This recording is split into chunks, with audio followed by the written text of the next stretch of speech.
Have a quorum. Sorry, I've established that we have a quorum. As a preliminary matter, this is Dorothy Hertz, Chair of the Contract Review Committee. Permit me to confirm that all members and persons anticipated on the agenda are present and can hear me. Members, when I call your name, please respond in the affirmative. John? John is here. Sue? Sue Minton is here. Veronica? Here. And Dorothy, because that makes the bill. Staff, when I call your name, please respond in the affirmative. Tamika? Tamika's Gary here. Heather? Heather Nardoni here. Jericho? Here, in attendance, Jericho Mealy. We have no anticipated speakers on right now, so we'll call them in when they come on. Good morning. This is the open meeting of the Contract Review Committee is being conducted remotely pursuant to Chapter 2 of the Acts of 2023. Ensuring public access does not ensure public participation unless such participation is required by law. This meeting will feature public comment. For this meeting of the Contract Review Committee is conveying via hybrid and is posted on the town's website, identifying how the public may join. Please note that this meeting is being recorded and that all attendees are participating by video conference. That some are participating by video conference. Accordingly, please be aware that other folks may be able to see you and take care not to screen share your computer. Anything that you broadcast may be captured by the recording. All supporting materials that have been provided members of this body are available on the town's website unless otherwise noted. The public is encouraged to follow along using the posted agenda unless I note otherwise. We are now turning to the first items on the agenda. Before we do so, permit me to cover some ground rules for effective clear conduct of our business and to ensure accurate meeting minutes. I will introduce each speaker on the agenda. After they conclude their remarks, the chair will go down the line of members, inviting each by name to provide any comment, questions, or motions. Please hold until your name is called further. Please remember to mute your phone or your computer when you are not speaking. Please remember to speak clearly and in a way that helps generate accurate minutes. For any response, please wait until the chair yields the floor to you and state your name before speaking. If members wish to engage in conversation with other members, please do so through the chair, taking care to identify yourself. For items of public comment, after members have spoken, the chair will afford public comment to those members of the public who have joined the meeting via Zoom. Members of the public who wish to speak must state their names and be acknowledged and speak through the chair. Finally, each vote taken in this meeting will be conducted by a roll call. Can I get an approval of the agenda? I approve the agenda. Make a motion to approve the agenda. Second. Okay, Veronica, Aye. John, Aye. Sue, Aye. Dorothy, aye. We don't have anybody here, so I'm not reviewing all the minutes with everybody not here, okay? Because there always seems to be questions if everybody's, I'm sorry, Tamika, even though I appreciate it. Tamika's dictating. Okay. Yeah, I don't know. We need to. Oh, yeah, let everyone know. Oh, yeah, and Tamika will be recording this via her phone app for dictation purposes. Thank you for reminding me of that. So very quickly, before we go into discussion, I took all the questions that I believe everybody had on some of the different organizations. They're here. I printed them out. I have to forward you my email and I will do so, okay?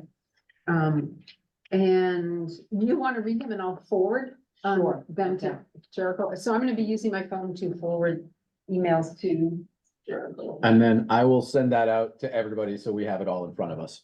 Thank you. Okay, so these are done by organizations. Shall we do them all? Since we have time now? Yes, I would do Okay. it real, I Okay, think so they're not long. Artist Association, can you give us the demographics and exact referrals by organization?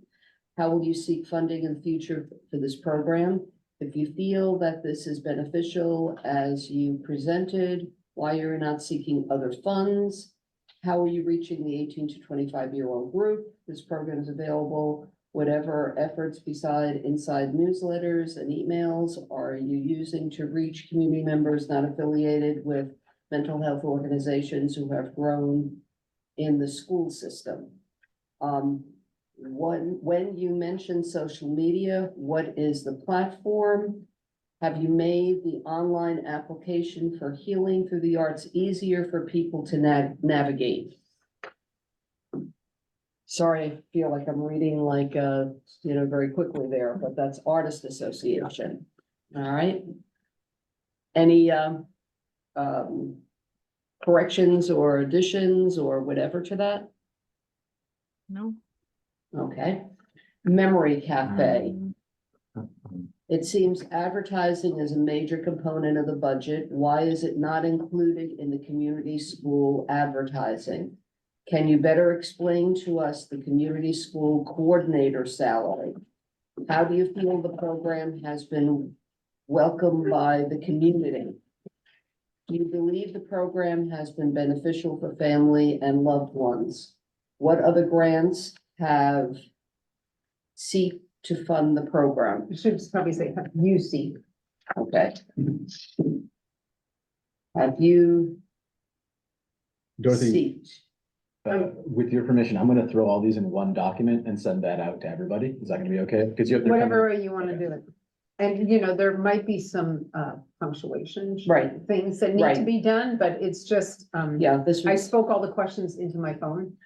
Guys, and Yeah. that's, you did a good job, Yeah, no, honestly, actually, because something- some of them were rambling, just thoughts that you turned into questions, so that's good. All right, on to Pascon. How would you propose strengthening your support groups to the community? Are you seeking funding for outreach programs for community support groups? It is not clear how you plan on doing this. Can you elaborate? Do you have a taxi voucher agreement? Have you thought of reaching out to the Artist Association or the school for help in designing the pamphlet? Could that be a collaboration? You are seeking over half of your grant for advertising and brochures and flyers. How is that direct services? I'm sorry, I just put that in there on that one and realized that part of what we fund is direct services. Right, It's like supposed to be, sorry, so. okay, this is Martha's Vineyard, Community Services. What do you attribute to the increase in families served? At what age do you stop services, or do they continue for the life of the individual? What form of advocacy do you do? Where do you feel is your greatest need for advocacy? How do you help families assess fuel support, Access, it should be access. access fuel support? Are you able to get this through our local interfaith program? Or is it interesting? Interfaith. Should be interfaith, right? Interfaith. Right. Okay, So excuse me, everybody, as I said, it, they were read Right. into them as, yep. Okay, this is NAMI. Who is funding the 4 community forums? Think Kids. If you don't get Think Kids is the name of the program. If you don't get funding, is there any way to get this into the school? Your focus groups for preteens will run these programs. who will run the programs? Okay, who will run these programs? Like I Sorry. said, talked into the phone, guys. Okay, yeah, Jericho, before you send it out, make some grammatical or corrections, please. I'll give a quick pass. if your natural world programming, how are these programs? Okay. Here, let me do this. Yeah, let's see. Let me do that one. Okay, Your natural world programming, how are these programs to be staffed? Should be to be staffed. They have a program there, it's called the Natural World, your Natural World Okay, right, Programming. right. It's called Natural World Programming. okay. How are these programs to be staffed? I mean, we need punctuation and stuff, guys. Mhm. What kind of activities are you looking at running in your screen-free week? If your programs, in your program on fostering and understanding and mitigating stigma, how do you plan to get people to buy in? How have you been successful in reaching the Brazilian community? The founder of Families Against Social Media Addiction is the founder of, Families Against Social Media Addiction to be a paid employee of NAMI. Will the symposium be offered as a continuing education to the various schools within the community, and will they be able to get credit for it? Okay, and the last one is Nantucket Community Television. Mhm. What kind of sensitivity training will you be offering? Your certified youth counselors, will they be from Fairwinds? Have you been guaranteed your time within the school district? And if so, how? If you do not get full funding for this program, what will be cut from it? Sorry, but they're not like Thank you. phenomenal, but No. they were all the things that we all sort of said when we were talking about. Yep. So, So I've got Artists Association, Memory Cafe, PassCon, and MVCS, NAMI, and NCTV. correct. Okay, I'm gonna pass that along to everybody. Make sure you look at them. Yeah, I gave it a quick pass. Editor score is 94, so didn't do too bad. Well, the editor score wasn't looking at it. Copy, If you ask Veronica, couple of she spacing. would say that issues. program has to go back to school. Artificial intelligence is not, It's That not, intelligent? it's not that intelligent. R. Files.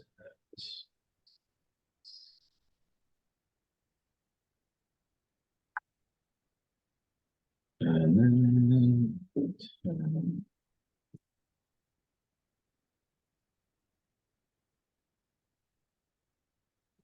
List. You want to start discussing? yeah, or I've got a question, which I don't know if it's appropriate now, which is a follow-up to, I was interested with the school system and the survey. Yeah, go, I think Can I it's, do that? It's appropriate to do it at this time, even though it's not, with these, or do I have to hold that for other business? we can move, if you can maybe make a motion to move other business to this location on the agenda right now, Okay, if you would like to do that. since you've got time, or we will have time later on too, but I think. Not, it's- I don't think we will with the who's coming in. I think it would be better if we assume we're gonna go right to the end of time on Okay. those interviews. So can I make a motion to move other business to, this point in our meeting? You should say, I would like to make a motion. I would like to make a motion to move other business to this point in our meeting as opposed to at the end of our applicants. I'll second that. Second, Okay, Veronica, I, Sue, Aye. John, aye. Dorothy, I turn on more light in here. Oh, yeah. I'm sorry, I'm just not, it's dark. it's dark, I'm not, I'm. Okay, thank that's you, better. much There might better. be one more on the back there. Okay. Dorothy, if I may, the Please go ahead. reason why I wanted to do this, because I realized reading the questions, there were a few with regard to access to the schools, et cetera. And as we know, that has been a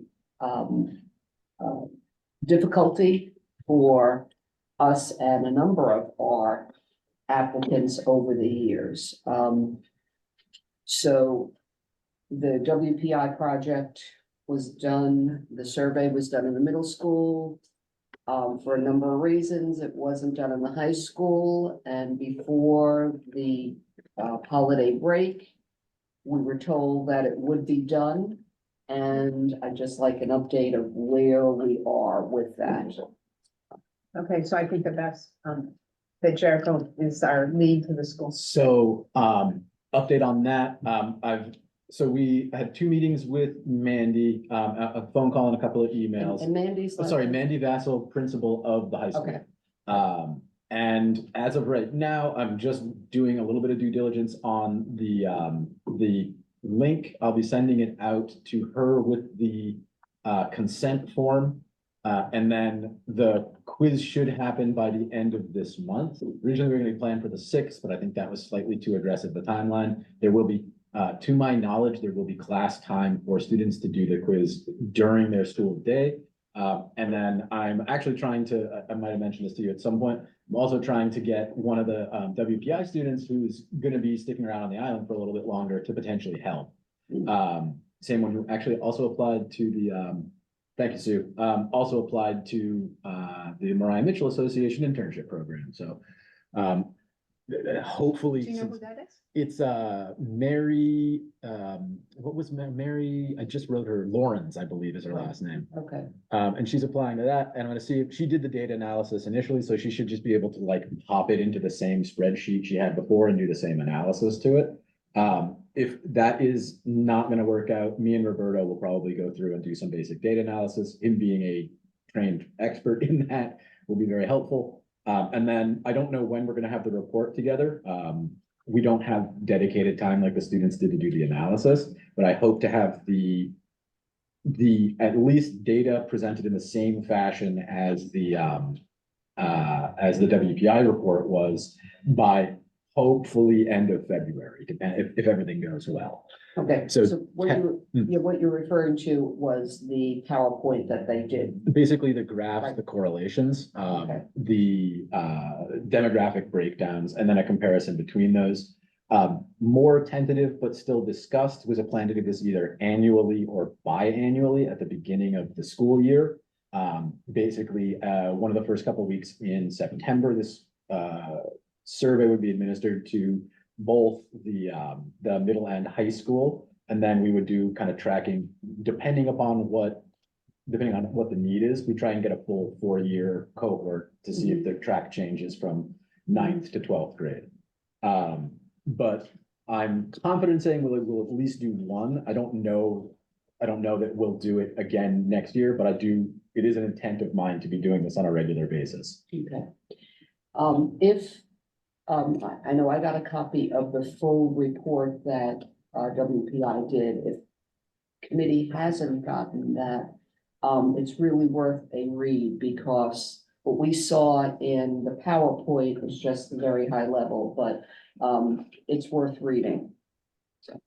I would love to get it. I think we sent around a digital copy, but we printed hard copies out for Bert and John. We can definitely print more copies out for you guys to pick up. It is Yeah. it's pretty well done. So But if you- theoretically, it's in my email somewhere. Yeah, Yeah. and if you're having trouble finding it, let me know. We'll just resend it, and hard copies can be presented. John, I think you already have a copy of this. It's in one of the 2 packets, or one of the 3 packets you picked up was this Worcester Polytechnical Institute. Oh, yes, I have read that. Okay. But Jericho, what you just sent me, the only way they asked me to open it, I have to have a work or school account, which I Oh. don't have. I think Give you me- can, I just put in my address that it was sent to, and it sent me a code. And I could get in. Okay, maybe I'll try that, but that's what I was getting when I tried to pull it up. I will resend it as an actual file, since I'm working on not my machine. It's all right, I just wanted to give you an alert. Thank you. So just as to wrap this up, we should sit tight and let January play out. And Given our meeting schedule, I'll let you guys know when it's passed off and when we start collecting results. And then you'll be first up to hear about the results when we start doing data Okay. analysis. thank I you. have 2 questions that are somewhat related, or at least in my head they are. Do we know if any organization is planning to do a YRBS or Pride survey with the schools? Just for point of order or point of information, rather, we have one of our presenters joining, Who? or Stephanie Sarah. No, I think that's gonna be somebody with a misnamed, That would be NAMI. is it? Oh, okay. But that's early. Yeah, very. Yeah. We should probably let them know. Yeah, hi, Stephanie. Hold on 1 second. I think she's in. Hi, Stephanie. Could be Joanna, who knows? That's what I was wondering, but I think Stephanie is, I see Stephanie on mine. Stephanie was on the email, Okay. that's the one I was had contact. she's connected. Hi, Stephanie. Hi there.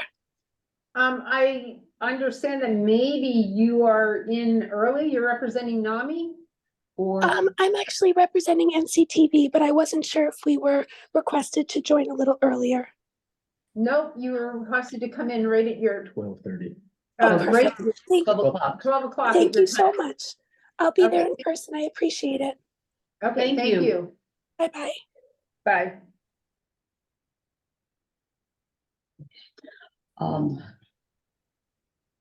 What was the Erica, were story? you answering the question about surveys? Yeah, well, actually, if I can jump in, I understand just because,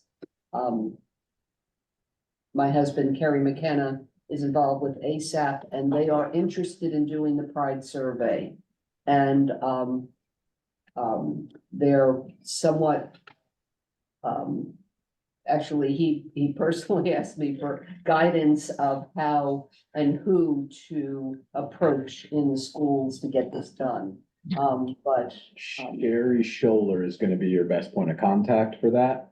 But isn't it, like, I mean, what's her face is in the school, like, nobody's been in the school. right. But they're, Elaine, Elaine. Elise, Elise, sorry, thank you. but it sounds like, Yeah. you know, they were seeking if we had a golden password, you know, basically. Because If obviously only. they're having some difficulties. To be honest with you, can I be honest with what I think that has to start happening?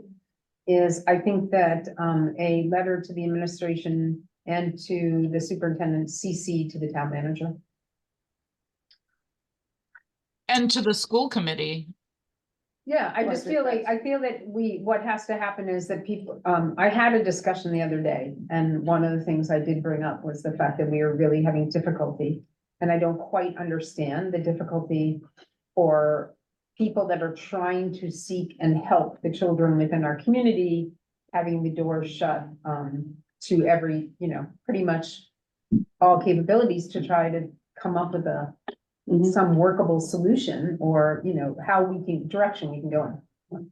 So I think that sometimes, even though it sounds annoying, the more you CC on something, the bigger impact you have. Right, more awareness, and it's possible that people may not be fully aware. So I'll give the benefit of the doubt Correct. on that. And I- Veronica, one thing that came out in a meeting several months ago that I was in, Roberto would recommend a different survey than the Pride survey. Okay. He it's either YBRS or YRBS. I forget what it stands for, but it's those 4 letters and it begins with Y for sure. He YRBS. just finds it to be more comprehensive and more of the gold standard. So more schools are more communities are using it. So it's a better comparison nationwide. It's the Youth Risk Behavior Surveillance Survey or System, depending upon which you look at. And yeah, that is one that has popped up in the literature survey we were doing around the WPI as being kind of the new gold standard for these tests. Yeah. The only Last I- reason, oh, sorry. No, you go first. Oh, the only reason that ASAP started doing the Pride survey was because a former administrator in the school district, for whatever reason, said that that's what he would allow. But he's no longer with the district, so maybe that's not so much of a concern about pleasing a particular person, and getting better data would be the. Yeah, I don't want a full one. Yeah. Okay, well, potentially, So- I know that we have ASAP will be here at some point or another, but pass this information along. Yeah. You know, And I do know in discussions with the superintendent and with the principal of the high school that they are intending on doing a Pride or similar survey. It was mentioned in passing and there was no timeline or specific details attached. It was something that they're intending to do and something that's on their radar as part of like a assessment process. Okay. Thank you.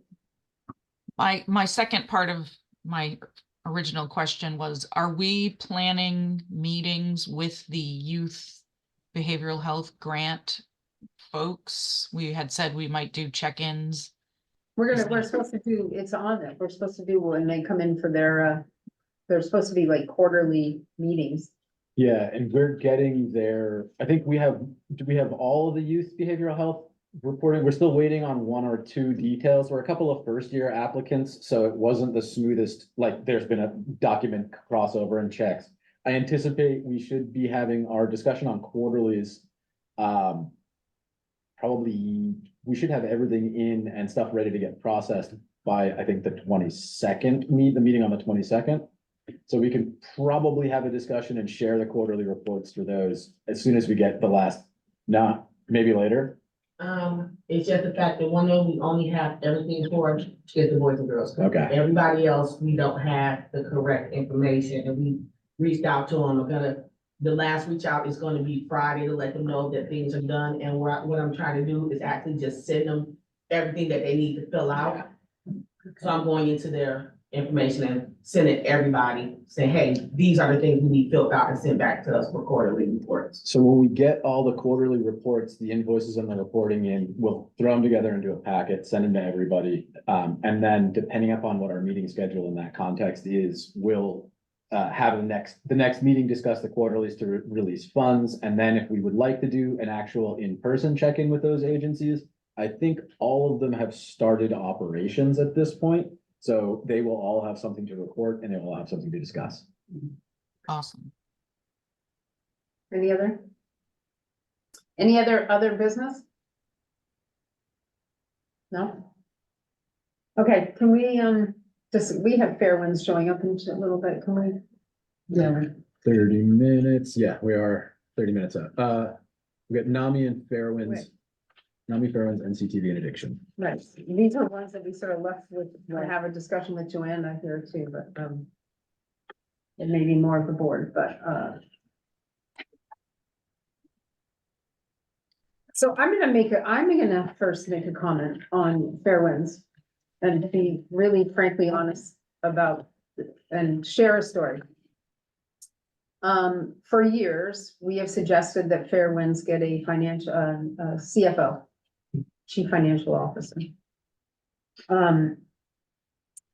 Not downplaying who they have running their finances and doing their insurance, but that they need maybe an outside source or a better qualified in programming or with more intensive education within the field. Sort of like how the town went to a management program at the Island Home. For the first time, they are getting funds back like they've never seen. Their proceeds coming back into them are blowing them away. Like they never knew they had it available. So I'm gonna share a story with you.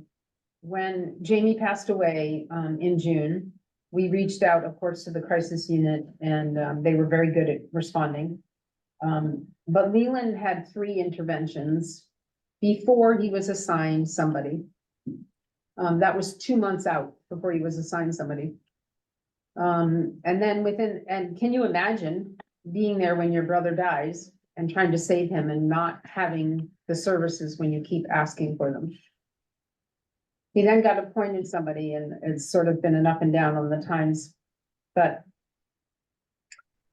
he then, right before Christmas, got a bill for $1,700 for services rendered. He got a phone call about it with no other phone call or initiation by anybody for more of his insurance information, which he thought he gave out in his first or second intervention conversation. He has now graduated from school and he's on his own, you know, so their way of resolving it, and I said, no, he has Federal Blue Cross Blue Shield, one of the best Blue Cross Blue Shield programs available in the country. The access to those funds and how you can go back to get them for the counseling. Instead, the way, and it was nice for Leland, it was resolved with putting him on the sliding scale. But how many times are funds lost that way because somebody isn't doing their job in recruiting to get the insurance payments? That's $1,700 out of this. That could very well have been paid by his Blue Cross Blue Shield insurance. So, and he was billed for his very first crisis on the day that Jamie died, which was, I think, I don't understand that because I thought there was crisis money for that. But on a personal note, so as I look at this on a personal note, is how many people is this happening to where they're not following through and getting insurance information? And henceforth, their sliding fee costs are where they are because they don't have the management team in there doing their insurance. And this has been something we've been asking, like it's improved. We know it's improved, right? Because they finally started getting Medicaid and Medicare, which they weren't getting before. But not that we can run a business, right? But, or a nonprofit, but clearly when this has been something that's been showing up for years, I now had it like In show your up face. in my face. In And your I'm like, face. and I'm like, of all people, why would you have it show up in my face? Like, in all honesty, right? You want to prove that this isn't what you're doing. And so it's, and when I talk to, you know, in part of this suicide support group I'm part of, it was interesting to hear that some of the other families ran into almost the same exact stories. So it is of concern as to whether or not, as we continue to do this, are we holding them more accountable for a better, they're having better access to their finances. Yeah. And that's what I have to, you know, say about the sliding scale. And then I know we're going to talk about the peer recovery too, but we were definitely presented last year that there would be a lot more instructors in the peer recovery program, and you will find that there are not. And I would much rather see a program come to us and say, look, we have one or two really qualified people, and this is what we want to do. We want to support them. And this is how we're going to run this program, than say to us, oh, we're going to have 8 instructors and we need this money for it. And you actually only have 1. And so I just feel that we have these big organizations that keep coming to us for large quantities of this money and almost feel as though, and I'm not saying that the services aren't vital to the community, because they clearly are vital. We all know that, right? Mental health is extremely vital, but good practice, business practice is important too in running a clean and productive company of any kind, nonprofit or not. And I just feel I've had a conversation with Chris this summer about this, and suggested why they haven't taken the advice that we've been giving them for years about it. We did years ago pay for a managerial audit that ended up not being a managerial audit. They did not put the money that way. They did an interior, like a business audit to better their program, but they never did the managerial audit that we wanted to see how they could better perform. And so I'm not saying that the sliding scale isn't great, and for Leland, fabulous, because he doesn't have to come up with that money that they didn't go for his insurance, but had they gone for his insurance, they would have gotten top dollar. And so it's sort of like, how many people do you actually have doing this, and how can they get better at it? Because with this sliding scale, actually, would we actually need to fund that much of the sliding scale? And could we be funding something Other different? programs. Yeah. I mean, that's what I'm getting at. Yeah. So that's, and John, I think having, you and I having lived through this saga of Fair Winds, they've gotten better, but this is the perfect time saying, look, you've gotten better, but here are the things we've been trying to tell you that you can do to improve. And as Dorothy says, the things we are pointing out to is how you can actually get more money and be more effective. So build on what you've got. We're not trying to criticize that you haven't done it, but you haven't gone as far as you can, and we're trying to help you do even better. That's all. That's more of a tonal observation than a differing observation from yours, Dorothy. right, And one of my concerns is just looking at their application, they're requesting 175. We acknowledge this amount represents the absolute minimum required to cover their mission. And if they don't receive that amount, they're gonna have to cut back, and that's a concern. So that's something when we have them in, which is later on this morning, is a question of, you know, Correct. how, you know, because it's possible you're not gonna get $175,000. Correct.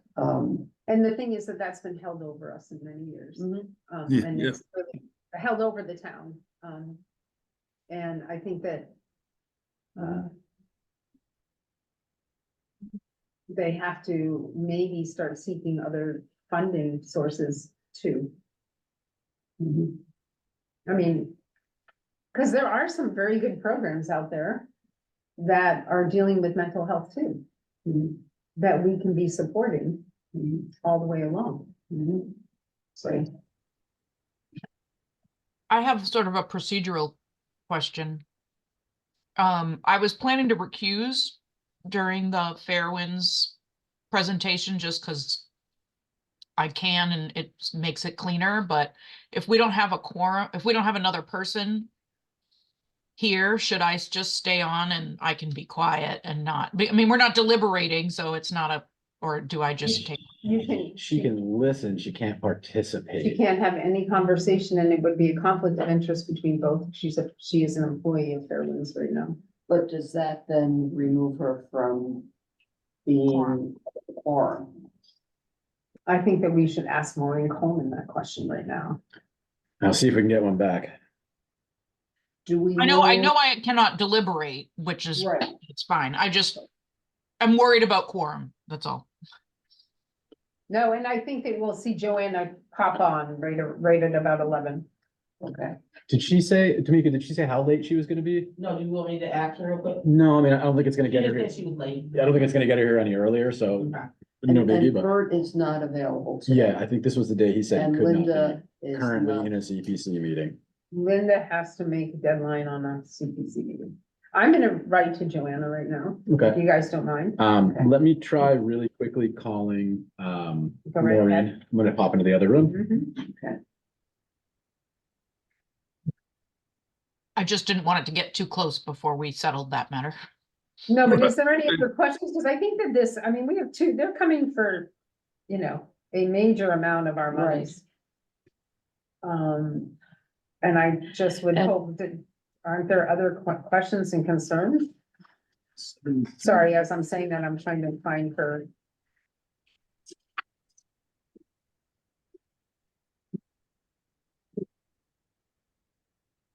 Message to me.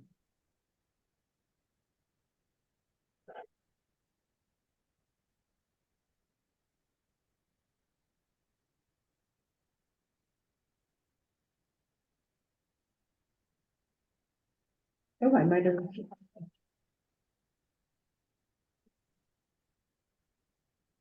Oh, Joanna here. I'm gonna just actually call her, guys. Okay.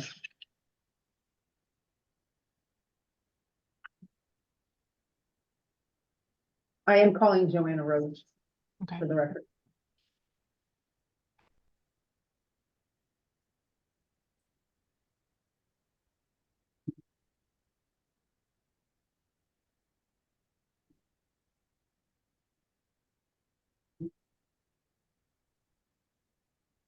Oh, answer.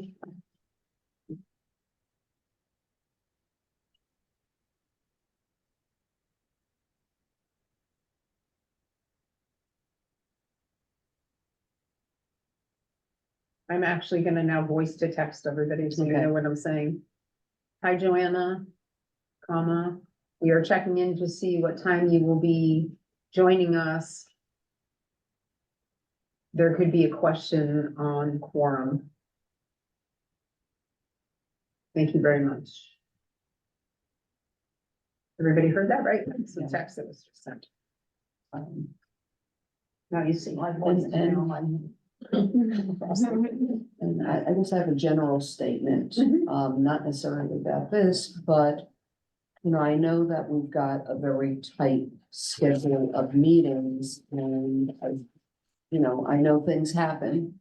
But the meetings were set back in December and, you know, participation is so important. And is there any way we can, however, improve? I'm not sure what could be. I think done we more. have to send a letter because these were dates that these were dates that, that were actually done to fit the schedules of most everybody that isn't attending. And so, I will acknowledge you in 1 second, Tamika. And so I just think it's important that maybe, I'll send out an email today with Jericho requesting that everybody, because we did do this schedule according to all of their, their other commitments, right? Okay. And we Tamika? also with the thing, I was just noticing with doing this, the schedules and stuff, and also talking with Jericho, which we hope to do next year, is just have a set amount of interviews and this date needs to be done. So we're trying to just look and say, hey, come next year, we need, and this is for future, just not right now. I'm just saying, this is how many days, this is how it needs to go for all interviews. We set up the set amount, whether we get the interviews or not. So we say we need 3 days for interviews, we need 2 days for deliberation, plus doing this for me to send out this, and then we know everything, and then we fit it in with everyone's schedule to see. That was one of the ideas. Yeah, that's one of the ideas. So, yeah, and so one of the problems is, it's great. One of the problems runs into the fact that there are things that come up and we end up with further questions, which sometimes make deliberations a lot Well, harder. that's why we were saying like the deliberations for 2 days. We're like a day and a half. I'm pushing it, and I was asking Jericho that he and I start this in the summer. We're planning on starting something like this come once this season's over, like in the summer, and then we come to you all and say, you know, or just through emails, what do you feel like this for when we do start?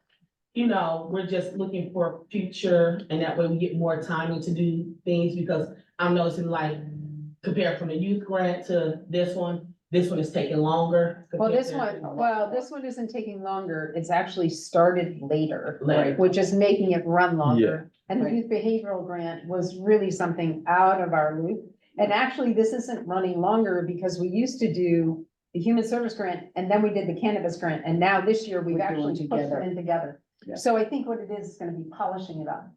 And I think one of the other key things that we've all talked about is moving it so that we have a set date that we say, Yeah. it's a Wednesday at, or, you know, or whatever, at so and so time, and that's it, and everybody, this is the time of the meeting. It's an unusual committee that has to behave unusually, but I She think. said she's gonna be here in 5 minutes. Perfect. So here's the situation on the Maureen Coleman thing. It is very good that she's here because we would not be able to hold it at all. Correct. Okay. If it would have to be deferred to the next meeting when we have quorum. So Right. once Joanna's here, we're good to go. For Sue to recuse herself, but if Joanna was not here, we could not have that period of discussions on this meeting. It would have to be Okay. tabled to the next. That's what I thought. Right. Okay. Uh, So I am glad that Joanna's gonna be here in 5 minutes. yes, Okay. that's the big takeaway. Okay, And so but guys, we can leave a few Yeah. minutes before Nami comes in, and I really, I don't wanna be the only one. I Right. know that, and haste everything, that they're sort of feeling that they're gonna get bombarded by me today. And they've done to actually prep to come forward for this meeting. Right. And I really want to be prepared for them. I feel that we have a lot of organizations, like I'm going through everything. We have people that come every year, Safe Place comes every year, but there's something different in their request every year. And this year, it's not even as high as it was, but it's the 24-hour emergency, and then they have something else that they come in to fund for. And so I would like to see a cleanup. And I know that, who are we to say that, but we are, when we're giving they're requesting this kind of funding, we can make a recommendation as a group. And it was brought to my attention about what a difference having this managerial company at the Island Home has done for the town. In making it, instead of being such a major Financially. tax, like into our tax bracket and in town meeting, that they're not having to request so much funding, and it could, be a vital tool for maybe Mhm. Fairwinds. Right. So, Because $175,000, if it's not going for the sliding scale fee, can be put maybe into more counselors, more services as opposed to. In the discussions I had with Jason, with Christie, and then some other discussions that came out of the not with Fairwinds as part of the behavioral health initiative. The unfortunate fact is, in terms of dollars to enabling access, I think sliding fee is probably the most effective service enabler of the things we fund. The way that it works and how it interacts with their insurance reimbursement is complicated and above my pay grade to understand because it's insurance related. But in terms of the dollars that we spend directly allowing somebody to do something, because of the way that our behavioral health system is so fractured and scattered, this is one of the more effective things. Unfortunately, it would be potentially much more effective if there was some systems revision at the insurance collection and processing level to minimize need to access sliding fee scales. correct. So- And the charge, but if they did better on their insurance and on. They would doing need it, less sliding. there would be more money available for counseling and other things. Agreed. And, And even if it's the matter of, not hiring staff in-house, but hiring a outside organization, us funding that outside organization to, as part of a grant, so they get more money flowing in, would be a beneficial thing.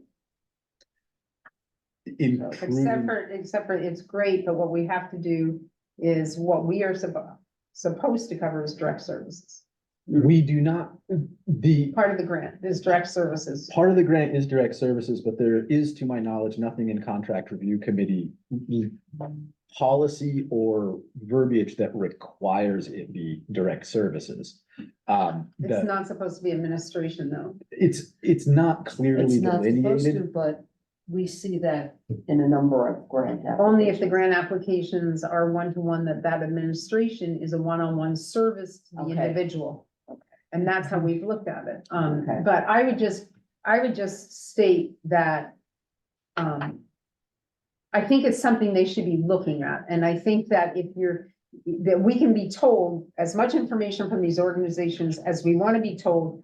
I am somebody coming to you saying, as a family that has gone through this, and I am not the only one, and there have been tons that have come to me, there's a process missing that is losing them funding on their own that they could get. And how can they improve that to get better funding? So maybe this sliding scale isn't as much as what they're asking, but maybe they're able to fund something different that is maybe counseling or something. But, or maybe there's another program. And I think that if it was anybody else, we would be asking this same question and we Right. would be on them about this same question. So I think that's really important. As we go forward, I don't think it can be left because it's Fairwinds. Yeah, another question, because looking at their budget, they're asking for 175 Thank you. and, Oh, she's not coming. She's just coming there. It's like she's gonna be digital, yeah. there's 271,000 in other grants. So what other grants have they applied for? And Then are they used for this? yeah, exactly. Because I can't tell from the budgets. Yeah, and that is a complicated budget. Yeah, Well, it's not readable. So much of it isn't. Hi, Joanna.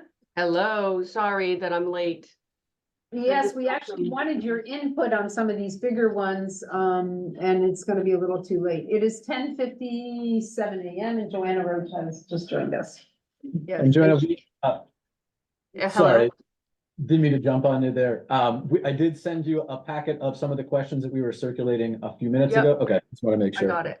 And I wanted to say, I also have to leave at noon, so my apologies. It's just, yeah, some fires have erupted today that I have to put out in my day job.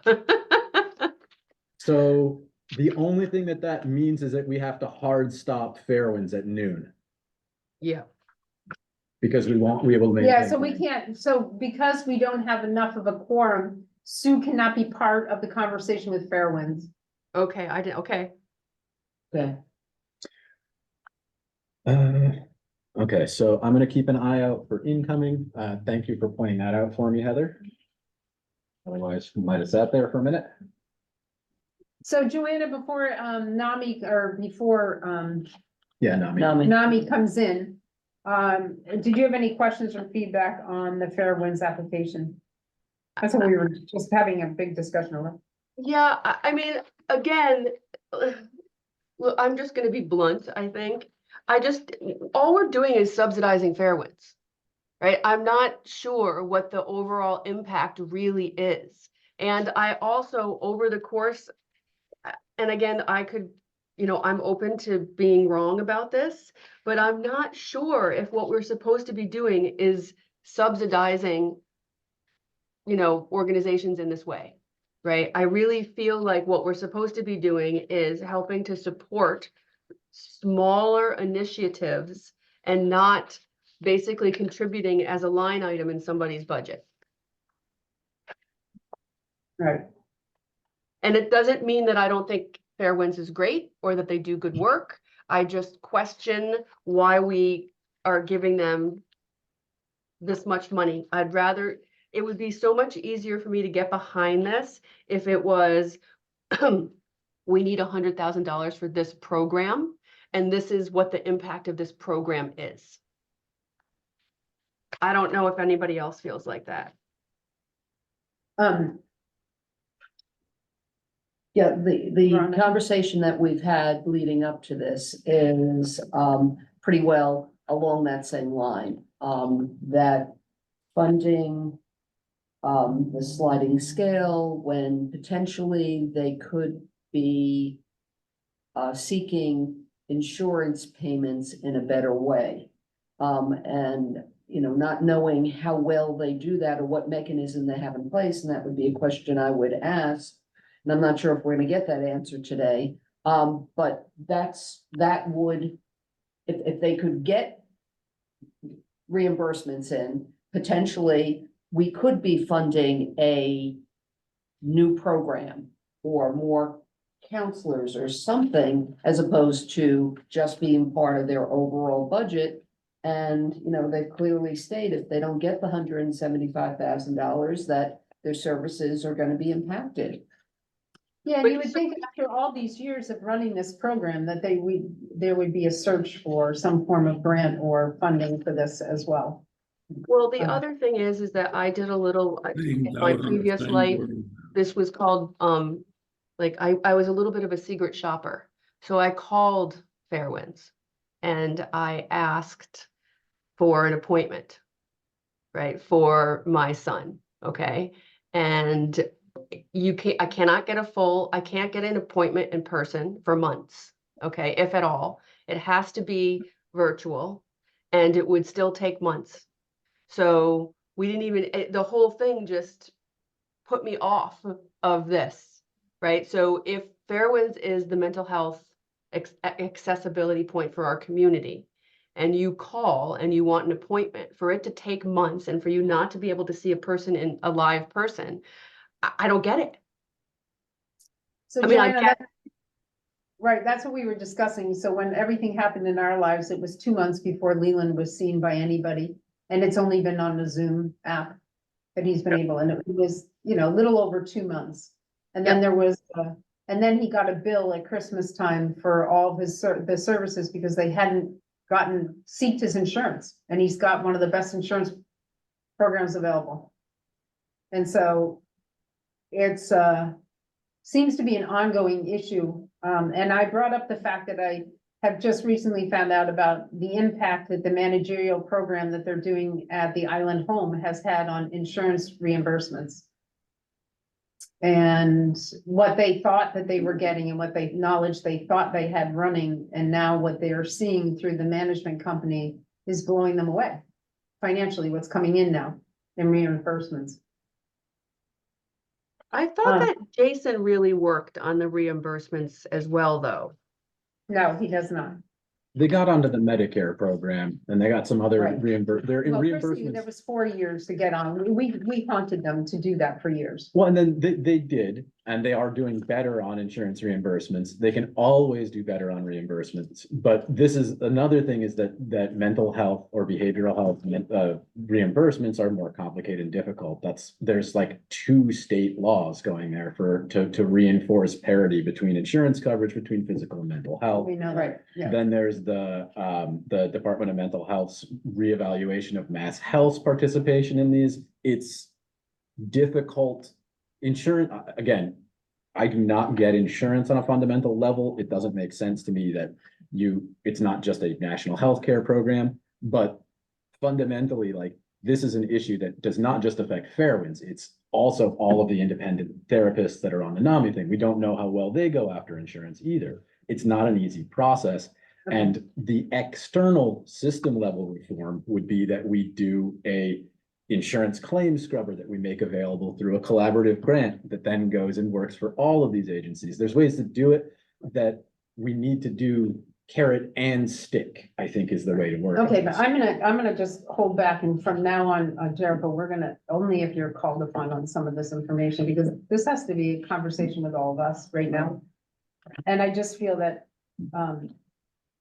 it isn't up to always the community to solve the problems of the nonprofit organizations. I think that seeking this, we've been talking to them for years about this. And I think that it's fair to say it's clearly there. And clearly, Joanna, you point to one of the issues that has come forward, and I was saying that in the suicide support group that I'm in, I heard the same scenario that you said, and these are families and people that are in major crisis in their lives that, in really seeking the services. So, I don't know if NAMI's in yet. Not to my knowledge. Okay. They have yet to respond to the part of the. I didn't get anything back from them when it came to the Zoom invitation. You know how I send everybody out and you get a reminder that you need to be on Zoom. So far, I haven't seen anything from them. Okay, if everybody doesn't mind, I'm gonna pull up NAMI's sheet and call and see where we are. Is everybody okay with that? Yeah.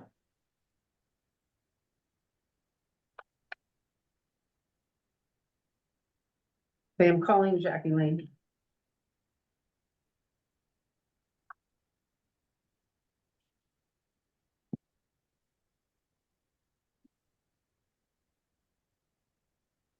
And Sue, thank you for the update with PASCON. No problem. I'm trying to stay out of it, but if I could help facilitate schedules. No, thank you so much. It's appreciated by everybody.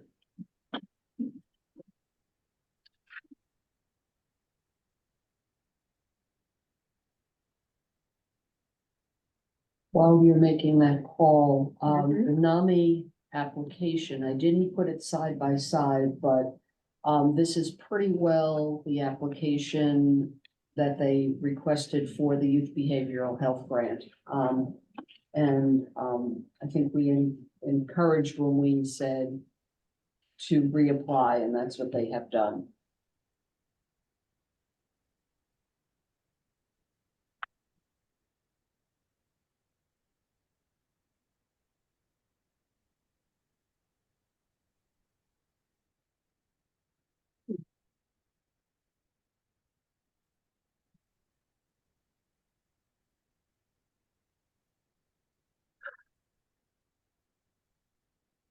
Well, how do we feel about that?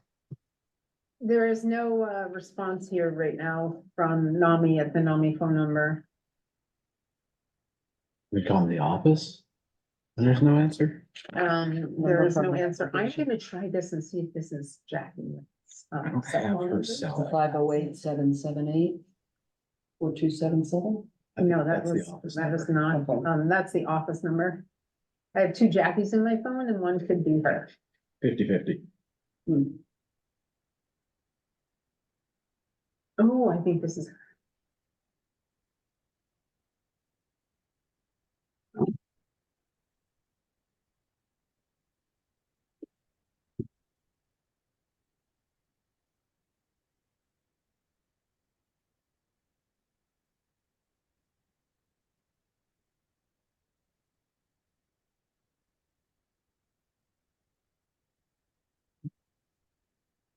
Hey, Jackie, it's Dorothy Hertz calling from the Contract Review Committee. You guys were on for 10 o'clock with us on Zoom and nobody has, 11 11. o'clock and nobody has shown up.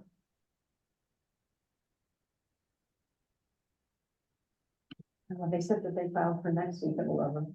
No, I told her, everybody had already had a call. And she told, bring up the email.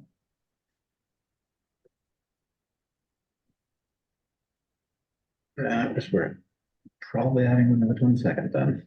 Okay, so, I okay, told, Jackie, we're gonna have to get back in touch with you on this. yeah, because I told her that Okay. was all filled up by the time Yep. she responded. We'll get back in touch with you, okay, Jackie? Okay, thank you very much. Bye. They responded to earlier emails and then I was sending them updates and I told her it was an only spot I had was in which she said yes. So, they was, remember I told you Yeah. everybody kept responding to the earlier Can you emails? send me that email where she says yeah?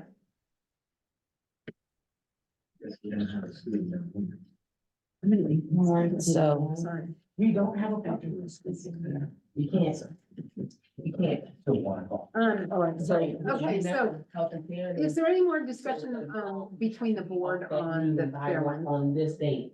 Because they also have their, they're gonna make both We can presentations to Anna, they're gonna make a presentation for the, peer recovery program as well. Well, how is the peer recovery program going?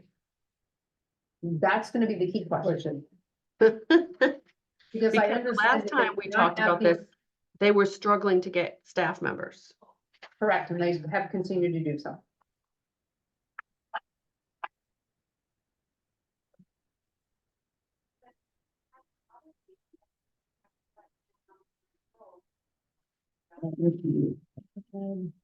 Did I miss John leaving? When did y'all leave? John did leave. Oh, he must have got lost. Man, That's gonna be a problem. okay, hold on. Maybe he lost his connection, okay? Let's see if I can. So, I'm gonna call him. I love the fact that I love these people, so I have their phone numbers.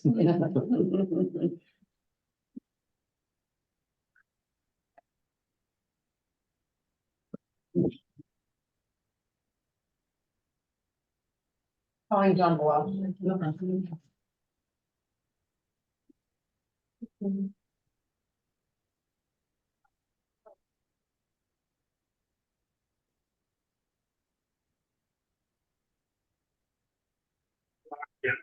I'm headed to come in, my computer froze on me, I had to close it down. So, yeah. Okay, that's great. We just needed to know. We'll wait for you. So, yeah, I. Screen. Okay, sounds great. Okay, thanks, Sean. Okay, he's coming back because he had a frozen screen. Okay. Between, both of the applications, it's $275,000 that is being requested by Fairwinds. And that is a big chunk of money. About a quarter of the Right. total outlay. Exactly. And, here again, not saying that they don't do good things and that it's not necessary, but potential better oversight, et cetera, which obviously has been the question for years and years and years, well beyond just this year. I think that, with granting anywhere near that amount, I think it's appropriate to ask for better everything. Sorry, my screen froze on me. Thanks for being back, John.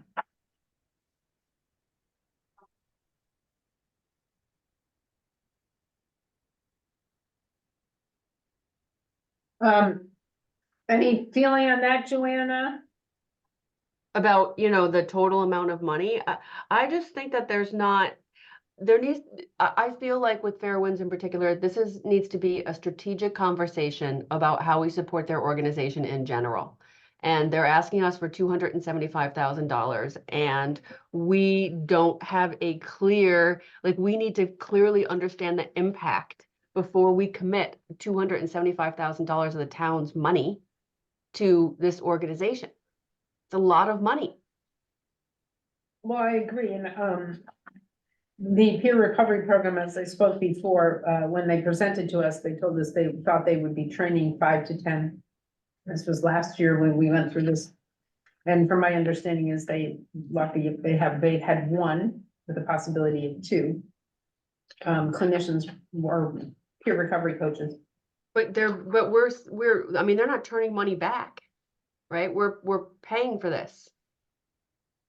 I agree, but I don't know that we're getting the amount of coaches available per ratio as we were first told that they would be presenting to us or providing to the community. And I think that,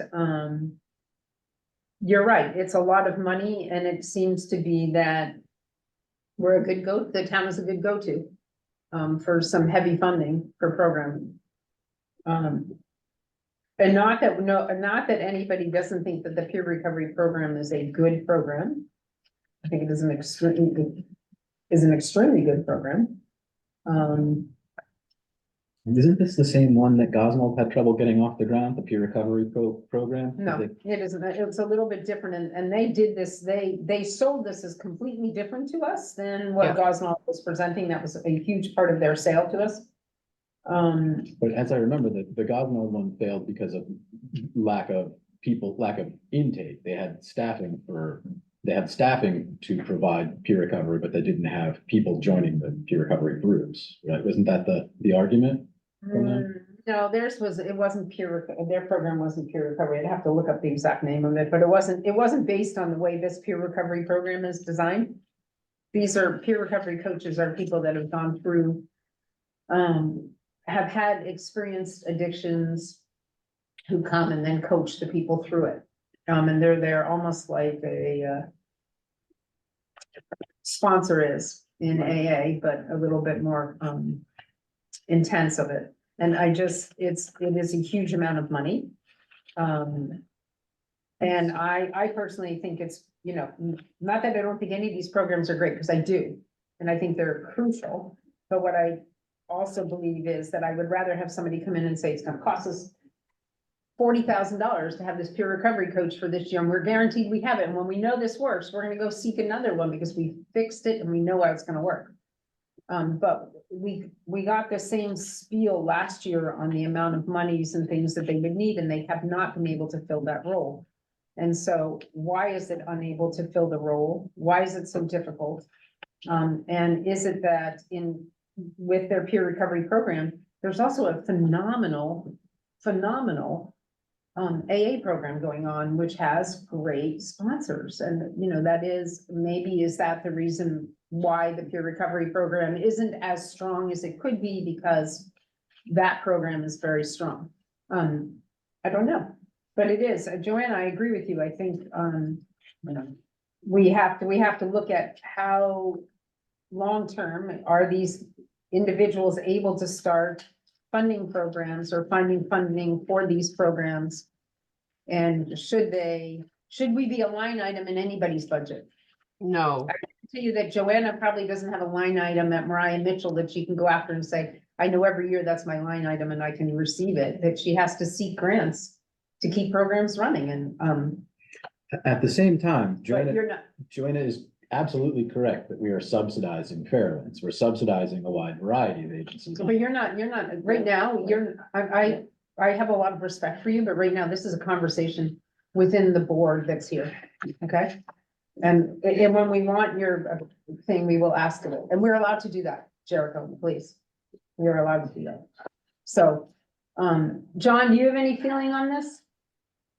No, I don't think I have anything to add to what everybody's saying. I mean, you and I have been through this longer than anybody else sitting here at this table, and it doesn't seem to change. That we are, in fact, they're looking to us, the town, to be an ongoing budget item, and don't seem to get away from that. And that, given today's focus on mental health, there are sources that should be available to them that weren't available to them, say, even as recently as 3 years ago. And we don't get the impression that they are looking actively into these alternative sources of financing.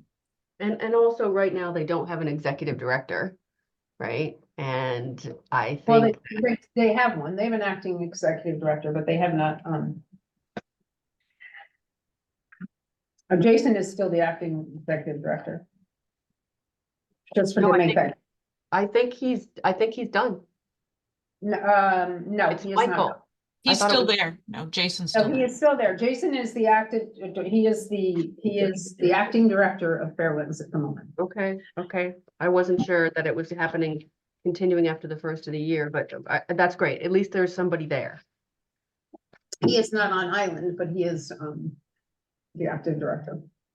Veronica? Has anything changed in, because, John, you pointed out, there is lots of history here. Has anything changed significantly between now and asking these questions previously and them making?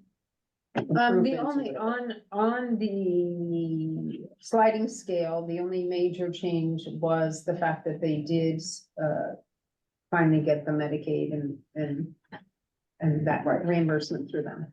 And we're able to, they pick them up as an insurance company. That's been their major, major change in the overall scope, if you look at everything. Okay. But from year to year, they're still asking for basically the same amount of money and we funded X amount and, I guess to stop, where do we stop the, I hate to use the word gravy train, but how do we make that change? And is now the appropriate time to request a different type of program or Well, different we outcome? did, we're, correct me if I'm wrong, but we're not getting any additional money from the town for the Correct. next year, correct? Okay.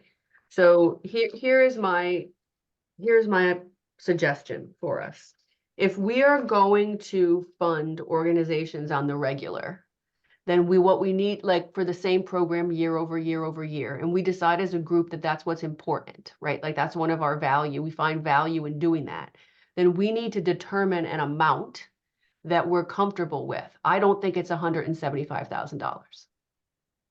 Right, and I would say the same, because if they're gonna, because they've budgeted this into their budget. It is a line item in their budget. It shows it, right? It's a write-off. Correct. Right? Right. So if we decide that that's what we want to do, and I'm open to this, then I think a more appropriate number would be $100,000. Right, And I don't, until they present, I don't think that we can be Right. discussing how we're allocating funds. Absolutely not. Okay, Right. That's a point of, I just- that's a point of but order. I just did that. yes, right but now, they right? have, but that okay, there. but they've made an application and we've read it. And this is the feedback that I have to the application is I mean, I looked at, obviously this is my 3rd or 4th year doing this, right? And they've come in every year with the same schematic, right? Idea of how this is happening, which in general, I get it. We are offsetting the cost of sliding scale services to a population of people on Nantucket. That's fine, but as an investment with the town dollars, and if they're gonna come back year over year over year, what is the ceiling of that grant? So I gather this is probably a question that has to do with all of the organizations that we deal with and not Yes. just one. Yes, Right. And how we look at as a whole for all of them. yes. Dorothy, Although Veronica. some of the organizations apply in a different way, right? So if you look at like the Artists Association, they're applying for a specific program, right? That's a different application for dollars under this grant. But we do have, I think, 3 or 4 organizations who look for this, I'll call it an offset to services they provide, right? And we give it to them as a grant. I think NAMI, I think Health Imperatives does this. I think this is about our approach as a group to how we fund larger organizations' budgets. Correct. Okay. And Jericho, I will talk to you in a minute. Okay. One of the things that I saw when we got the historical spreadsheet back years ago, there was a breakdown that was done and, X% was done for behavioral health, X amount of the money was given for Food security. food security, et cetera, et cetera. That's what we're really moving toward in a way, at least that we have visibility as to how much, if there is X amount of dollars, and we need to be able to meet all the needs of the community, there has to be a balance somewhere. So having that visibility is, I think, important for us. And, whether we can look at it historically right now, but then maybe as part of our moving forward, and I know that we've got a review being done, but I think that's ultimately what we have to have. We have to have X amount for each bucket. Okay, so what I'm gonna suggest, and then I'm gonna go to Jericho, is that we table this discussion until we start our deliberations and we discuss on the beginning of the deliberations this, on how we might look at the funding process as we look at the grants that have come forward to us this year and see how we perceive for this funding in the future and this year in the ways that it's, that you are proposing that we look at. And Jericho.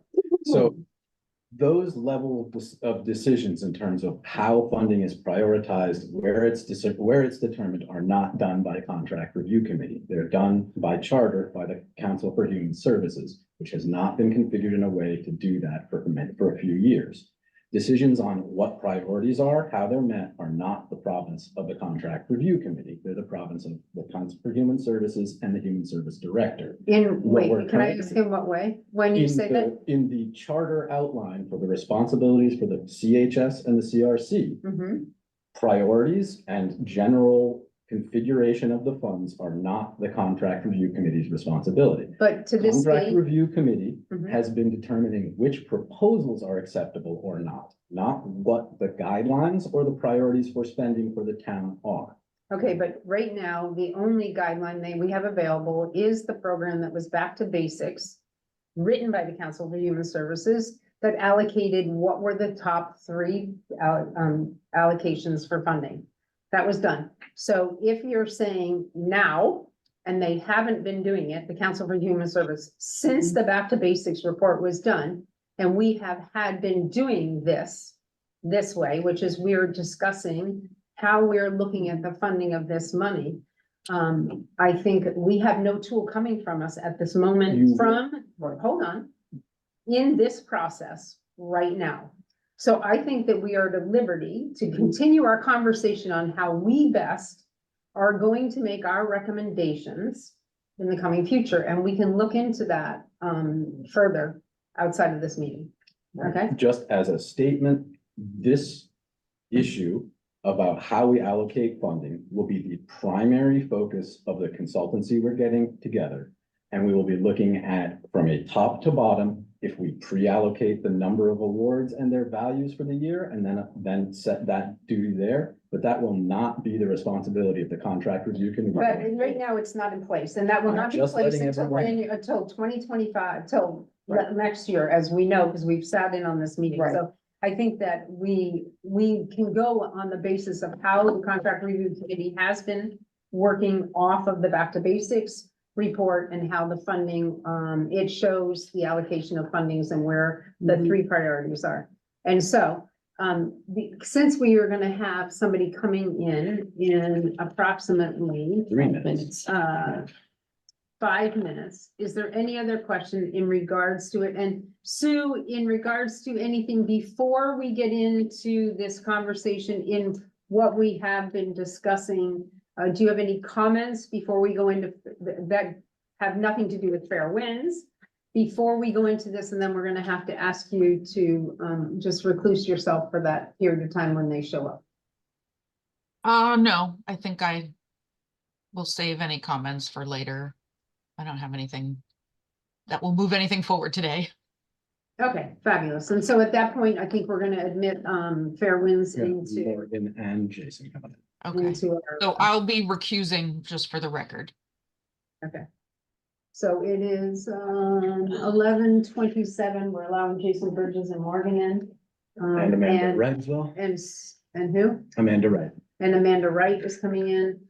And we, Sue Minahan has recused herself.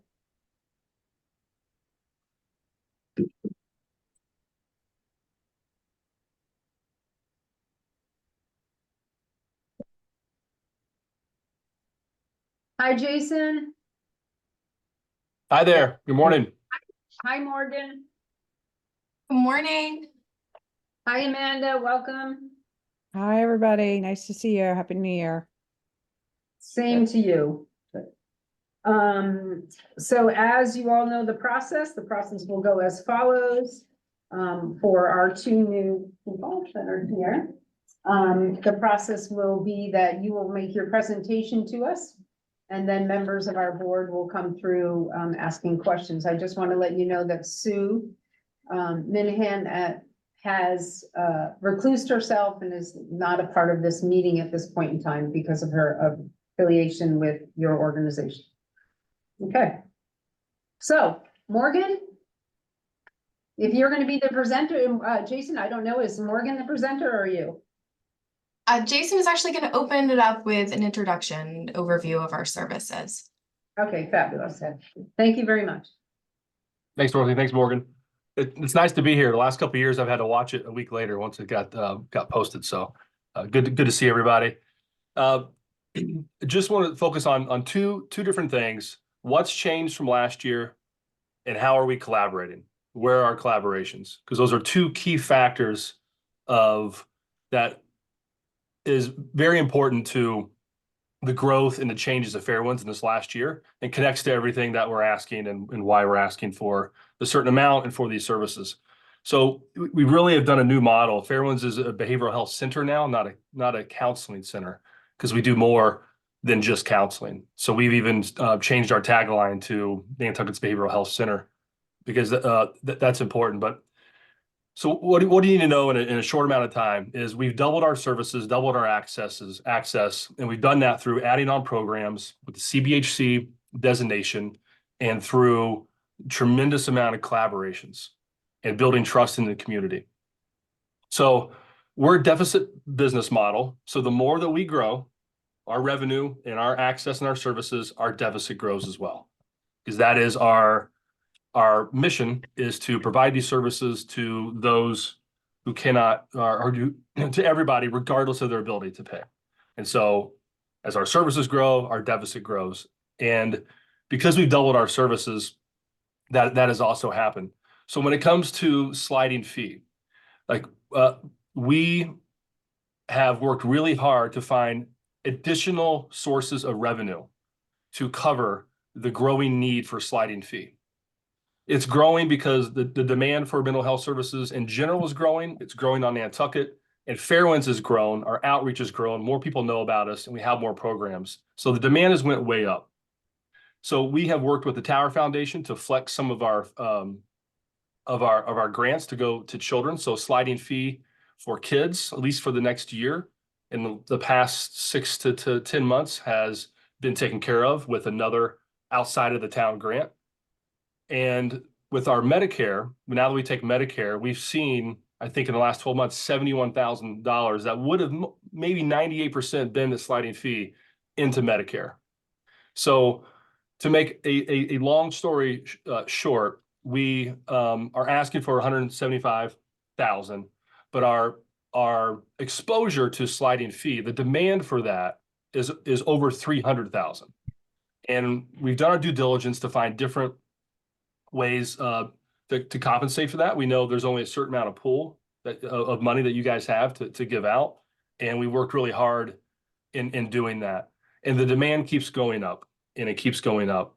And we're meeting that demand for the community with Crisis. Amanda's going to talk about Crisis and really talk about all the different collaborations that I think we were here last year in October or November.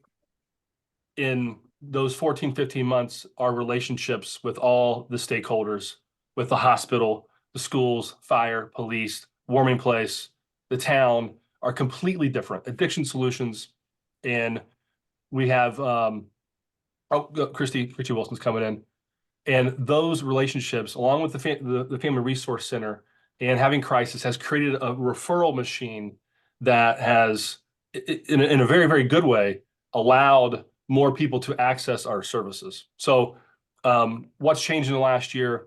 We've grown quite a bit, and so is our deficit. And then I'd love for us to talk about how we collaborate differently, who we're collaborating with, and the strength of that.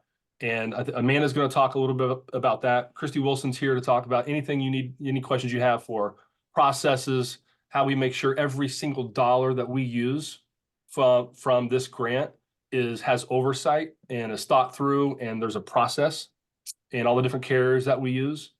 And Morgan and Chris Gagne, our board chair, is also here. Morgan kind of oversees our grants and kind of pulls it all together. And so I want to pass it over to you, Amanda, talk about collaborations. Hold on a minute, Jason. I want to just acknowledge on paper the additional people that have come in. So we are told that Christy Wilson has joined us. Do you see that? And that Chris Garnier has, hi Chris, has joined us. Hello. And that is at 11:34. Okay, sorry, I didn't see them because of the arrow. Is there any way we can get everybody up? They or just popped in a second ago, and this is the best I think we get. I'll try tinkering with the gallery view. Thank you. Just in case there's a way that, Okay. oh yeah, better. Better. Thank you. Okay. Amanda, go ahead. So yeah, as Jason has shared, our collaboration has increased significantly over the past year, especially since we've taken over Crisis. We obviously have collaborated with Addiction Solutions in the past and the school. But more importantly, now that we work very closely with police, fire, and the warming shelter, we're seeing an increase in referrals from all of them for the crisis evaluations. And so in light of that, depending on who the client is, we need to obviously get them connected to services as soon as possible. And so we are seeing, even with the warming shelter, I've been going over there like once every couple of weeks to check in and introduce myself. And we're having some of these individuals come to Fairwinds because they feel comfortable coming and having a cup of coffee and sitting and getting warm. But it's also another way to help build the trust so that we can get them connected to services. Because a lot of these individuals struggle with mental health, substance, and a lot from other countries, they do not have access to insurance. So being able to have them apply for the sliding fee app is a huge plus. And be able to, get them stabilized and get them the services so they can continue to maintain in the community. So we've worked really hard, increasing, our demand has increased just based on the crisis volume, but also just working with these other organizations. Okay, Morgan, I'm sorry? do you have anything to add to us on this, the grant that you've submitted? Yes, one thing that I want to emphasize too is that although our request is lower this year, it's not because we need less. Our demand is increased, as Jason and Amanda have outlined. We still need translation services, we still need psychiatry, but trying to adapt to maximizing this funding to the absolute possible potential we can to meet our growing demand. I also would like to discuss that our sustainability, we're constantly looking for other funding sources, whether that be in other grants, whether that be in maximizing donations. So we're very aware of the need to meet this demand, not only currently, but in the future as well. Okay, anything else, Morgan?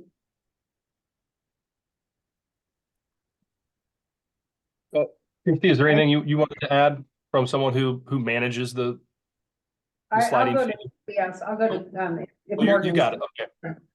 Thanks, Dorothy. Yeah, I was just wanting to know if Morgan was done with her presentation. Christy, hi. Hello, Dorothy, how are you? Okay, do you want to give us an overview of what you're asking for and how this works? I certainly would love to.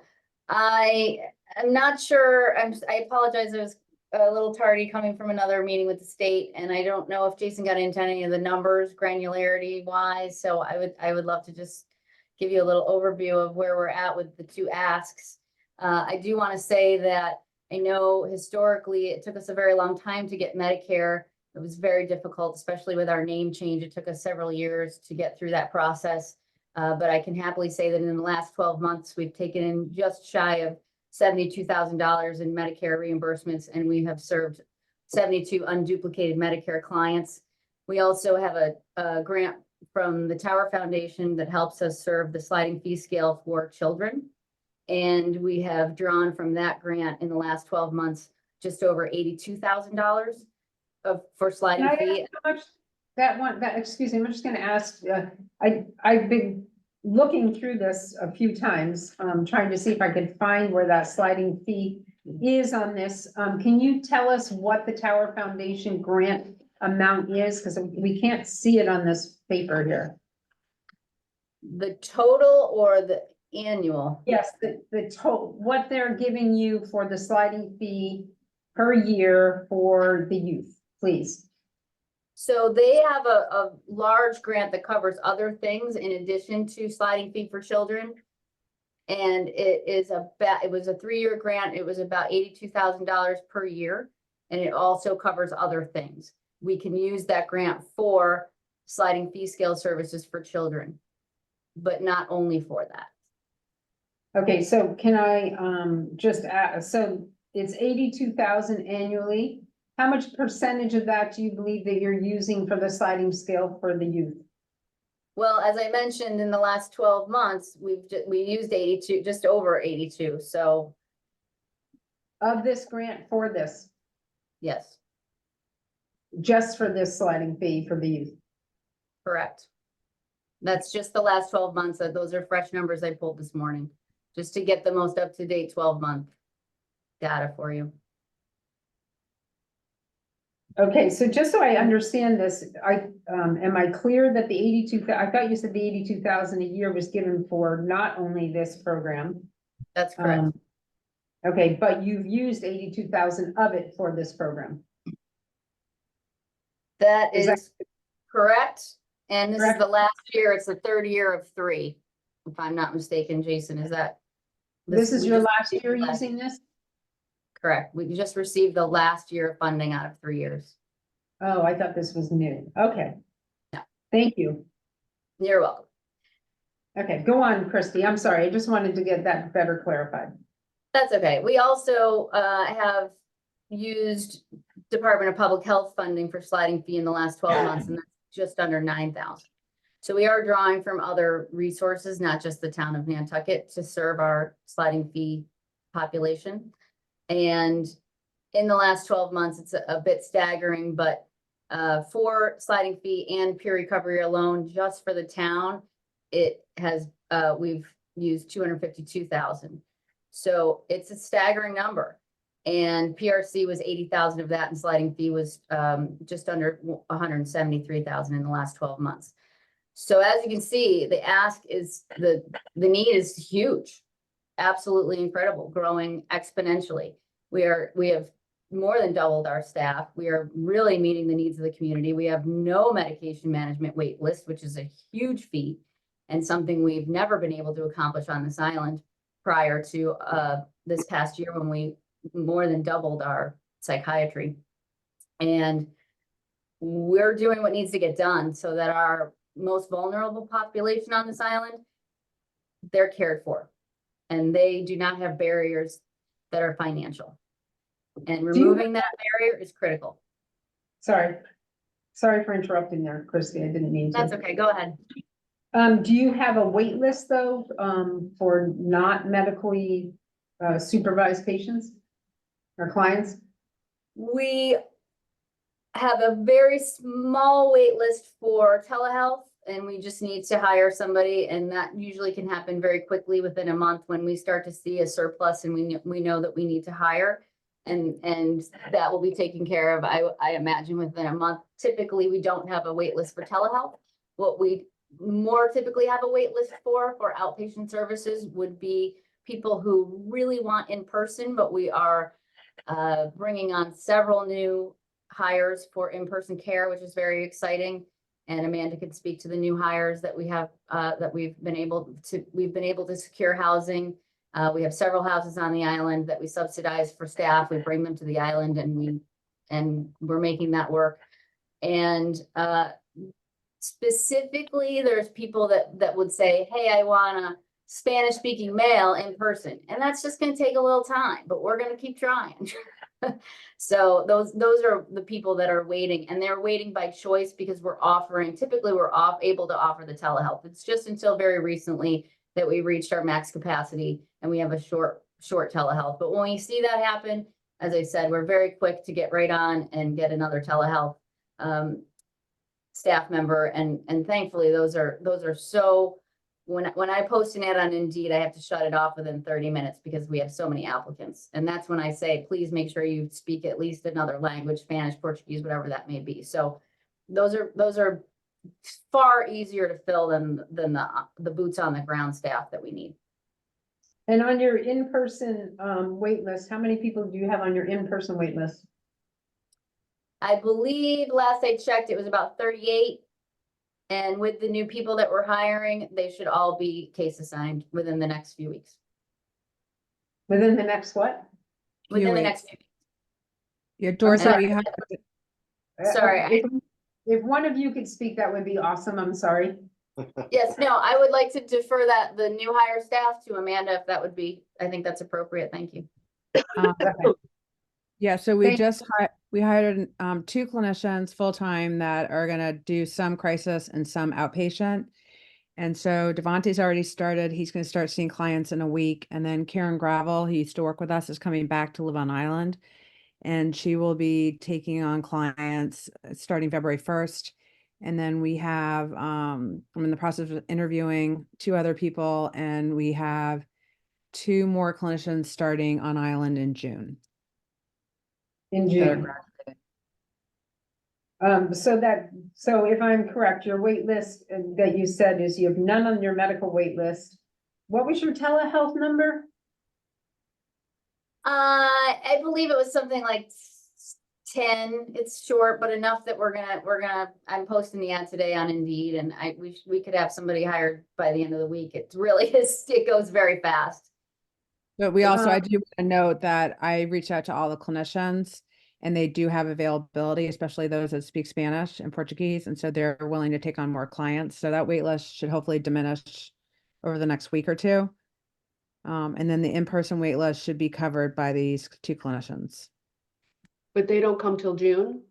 No, we have one that's going to start seeing clients in a week. He's just finishing his training. And Karen, who starts beginning of February, she's already worked for us, so she can just hit the ground running and see those clients. So the front desk is working on case assigning them. And then we have 2 new clinicians starting in June, and we're still, in the process of hiring others. Dorothy, can I ask another question? Yeah, what I'm gonna actually do right now is just see if there's anything else they have to ask us or tell us. And then I will start with you, Joanna. I would Chris, like to say- anything you? oh. Oh, sorry, Christy, go ahead, Christy. I'm sorry, Dorothy. That's I okay. just would like to say that since we've become the CBHC, it's always been our goal to not have a wait list, but it is something that the CBHC, the contract that we hold with the state, they want us to get people an intake within 24 hours and have them case assigned with their second appointment within 14 days. And that is what we are striving for. And we are getting there. And we have typically do not have a wait list for telehealth. It's very rare. As I said, once we start seeing the tipping point where clinicians are very full and we start having a wait list, we're very quick to hire those telehealth clinicians. So that's very atypical. It's just right now we're at that point. So it happens all the time, but we're very quick to get on it. It's Okay. also important to note the Um, peer, can I just mention one thing about peer recovery Yes. coaching marijuana grant? Is that we've definitely seen an influx in need for peer recovery coaching based on our crisis numbers and the fact that most of these individuals are self-medicating with substances. So not only can we get them med management, but then we can also get them to have a peer recovery coach. And, you know, we had 2 and one of them left, but we have another one starting in a week. And then we're still working on building that up. And I just want to mention, you know, it is a very important service because there are a lot of people that need that extra help that prefer to, you know, work with a peer recovery coach versus possibly go to an AU meeting where there's concerns around, you know, it's more public, it's in a group setting, confidentiality, whereas like we have, you know, ongoing confidentiality with one-to-one. Okay, thank you. Chris, do you have anything that you want to add to this comment before I start with Joanna? Sure, just briefly, I just wanted to thank you all and the town for all of your support over the years. You know, this is a critical program for healthcare on the island, and every year you all have supported it with money, and I think it's, you know, we all agree it's providing a really important support in the community.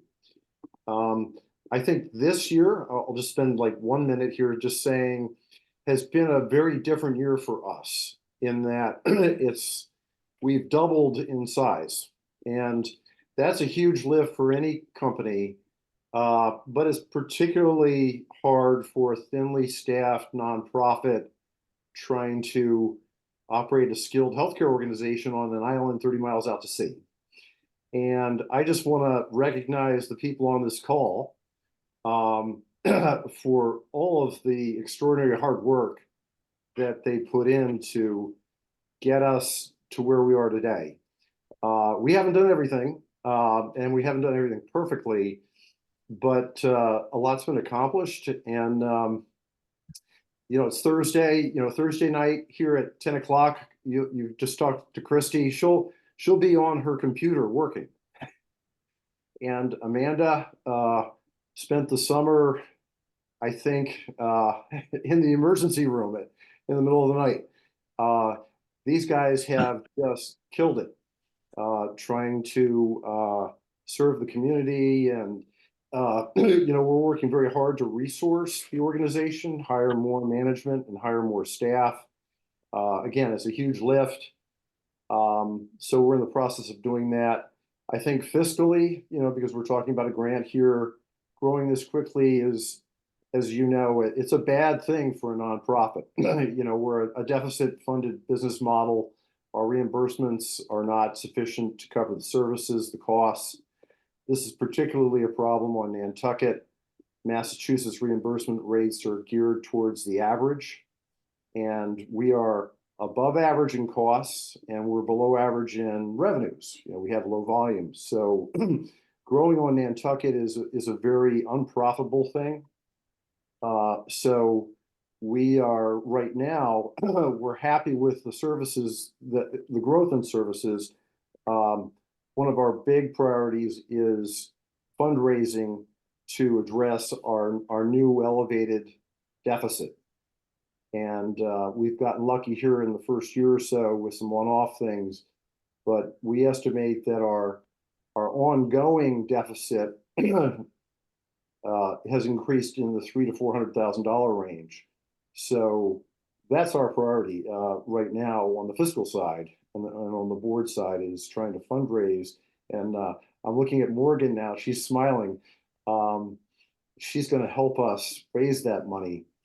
But that's a long-term project that takes years to build up the fundraising machine to cope with that requirement. So this year especially is a very, we very much appreciate your support in this program. Thanks. So I'm gonna just cut it there and go to Joanna. Oh, wait, new guest, sorry. Can you just announce your name so it can be recorded since you joined the group? Yes, hi there, I'm Stephanie Sarah. And she's representing, NCTV. Can you hear her? Yeah. Okay, fabulous. Okay, sorry. Hi. Just protocol. Thank you, Chris. I agree. I think that you have a very dedicated team of people who really are invested in the community and do a fantastic job. I think that our job is to make sure that the money that the town gives us, we use strategically to leverage to help the community to get the most bang for their buck in terms of mental health.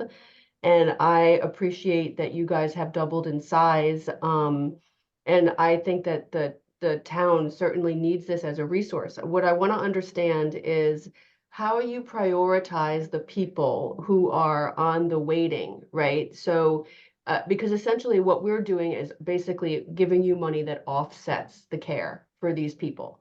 And so when you're essentially, if someone calls in and they're wanting to be seen, like how do you prioritize like seeing people in person, seeing people online, you know, if you have insurance, if you don't have insurance, like how does it shake out? Because I want to just understand that process. So is that Christy or Amanda?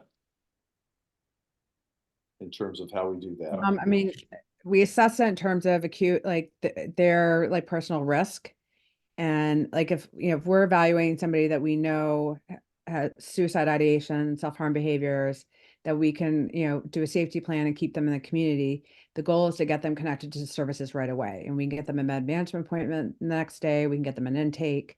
So we rate them through acuity. And it's something that I consult with the front desk and we kind of discuss. And if there's someone I know that's high risk based on like a crisis eval, we'll work on getting them in first. You know, and we also have other availability in the sense if we have the same day free appointment, the UBHC, so we can always get someone in to utilize that if needed while they are waiting for a clinician. So are you like tracking these stats at like the desk, like every day, like, okay, I get 25 calls from people who are seeking counseling. 2 of them were acute, 2 of them needed this type of service. 5 of them went to the waiting list, like that kind of stuff. Mm-hmm. Yeah. And like, you know, the front desk is on our sign out for crisis. So for any high acuity patients that we're trying to keep in the community, then we will work on prioritizing them. And then, you know, they're very good about reaching out to me in the moment saying this person called, we think they're high risk. Can you like help assess? Okay.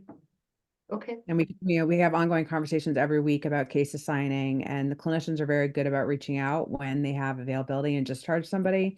So then we can like assign them a new client. Yeah, you have a weekly meeting, right, Amanda? Where Yeah, you Celeste look at- comes.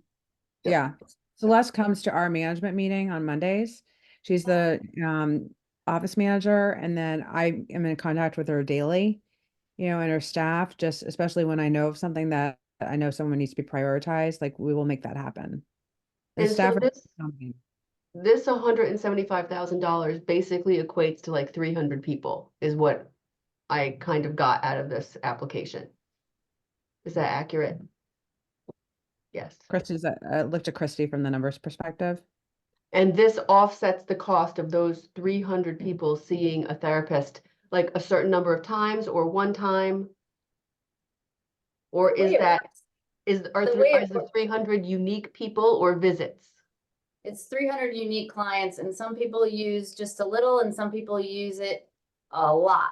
We may have a person who can pay almost nothing and they're seen for med management, and they're seen for PRC, peer recovery coaching, and they're seen for outpatient therapy. And they're gonna use a lot.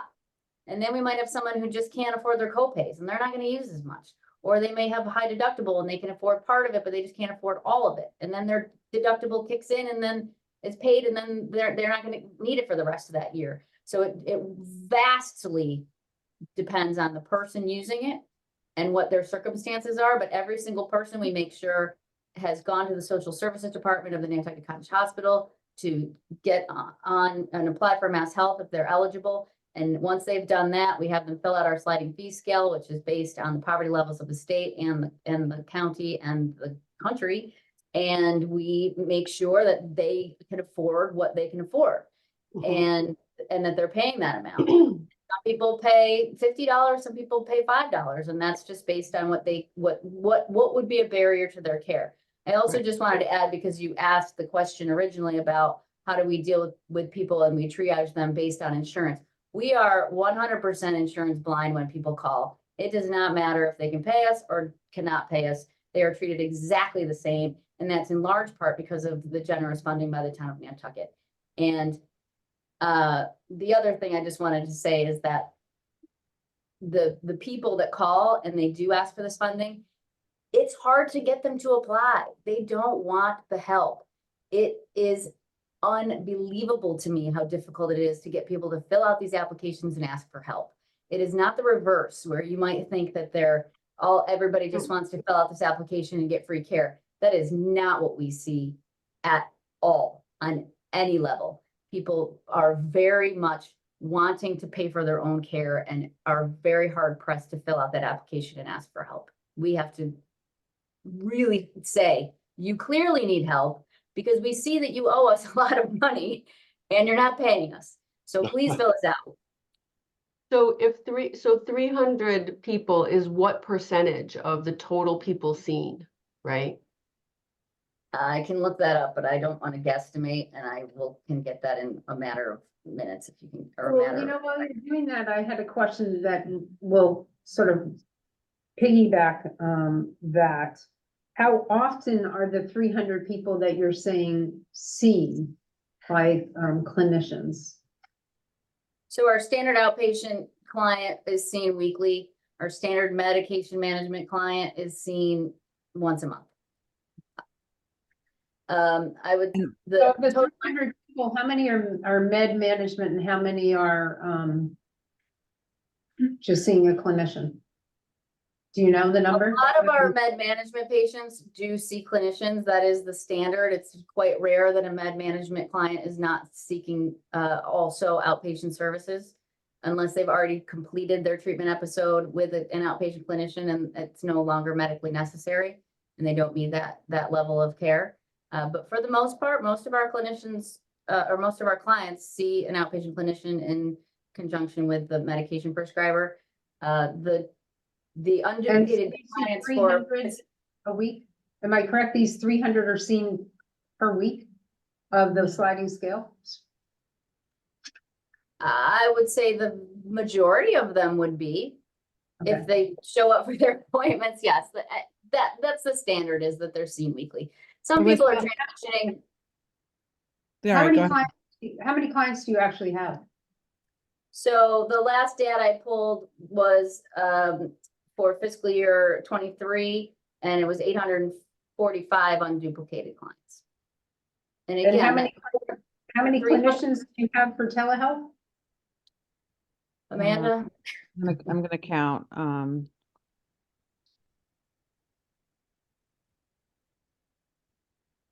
I'm sorry, I missed, Christy, what that number was that you said. For fiscal year 23, we had a total of 845 unduplicated clients. Okay. And then Amanda's gonna tell us. Telehealth clinician, we have 6 from my accounting. And I just want to let you know, like, once a client stabilizes on their meds, like, they may see a provider, a med management provider weekly, and then they can go to every other week or like once a month.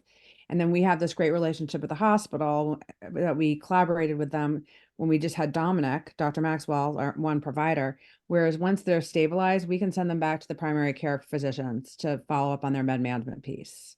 And then we also use GreenSpace, which is an evidence-based assessment tool, where clients fill out like the PHQ-9 and OASIS that assesses for anxiety. And that helps us determine where the client was when they first started in treatment and where they are as they're in treatment. So it helps us assess, like, are they close to discharge? So, I mean, our goal is to have someone in therapy. Oh, sorry. No, go sorry, ahead. man. How many in-house clinicians do you have? Currently we have, in-house, currently we have 3. We'll have another one in 2 weeks.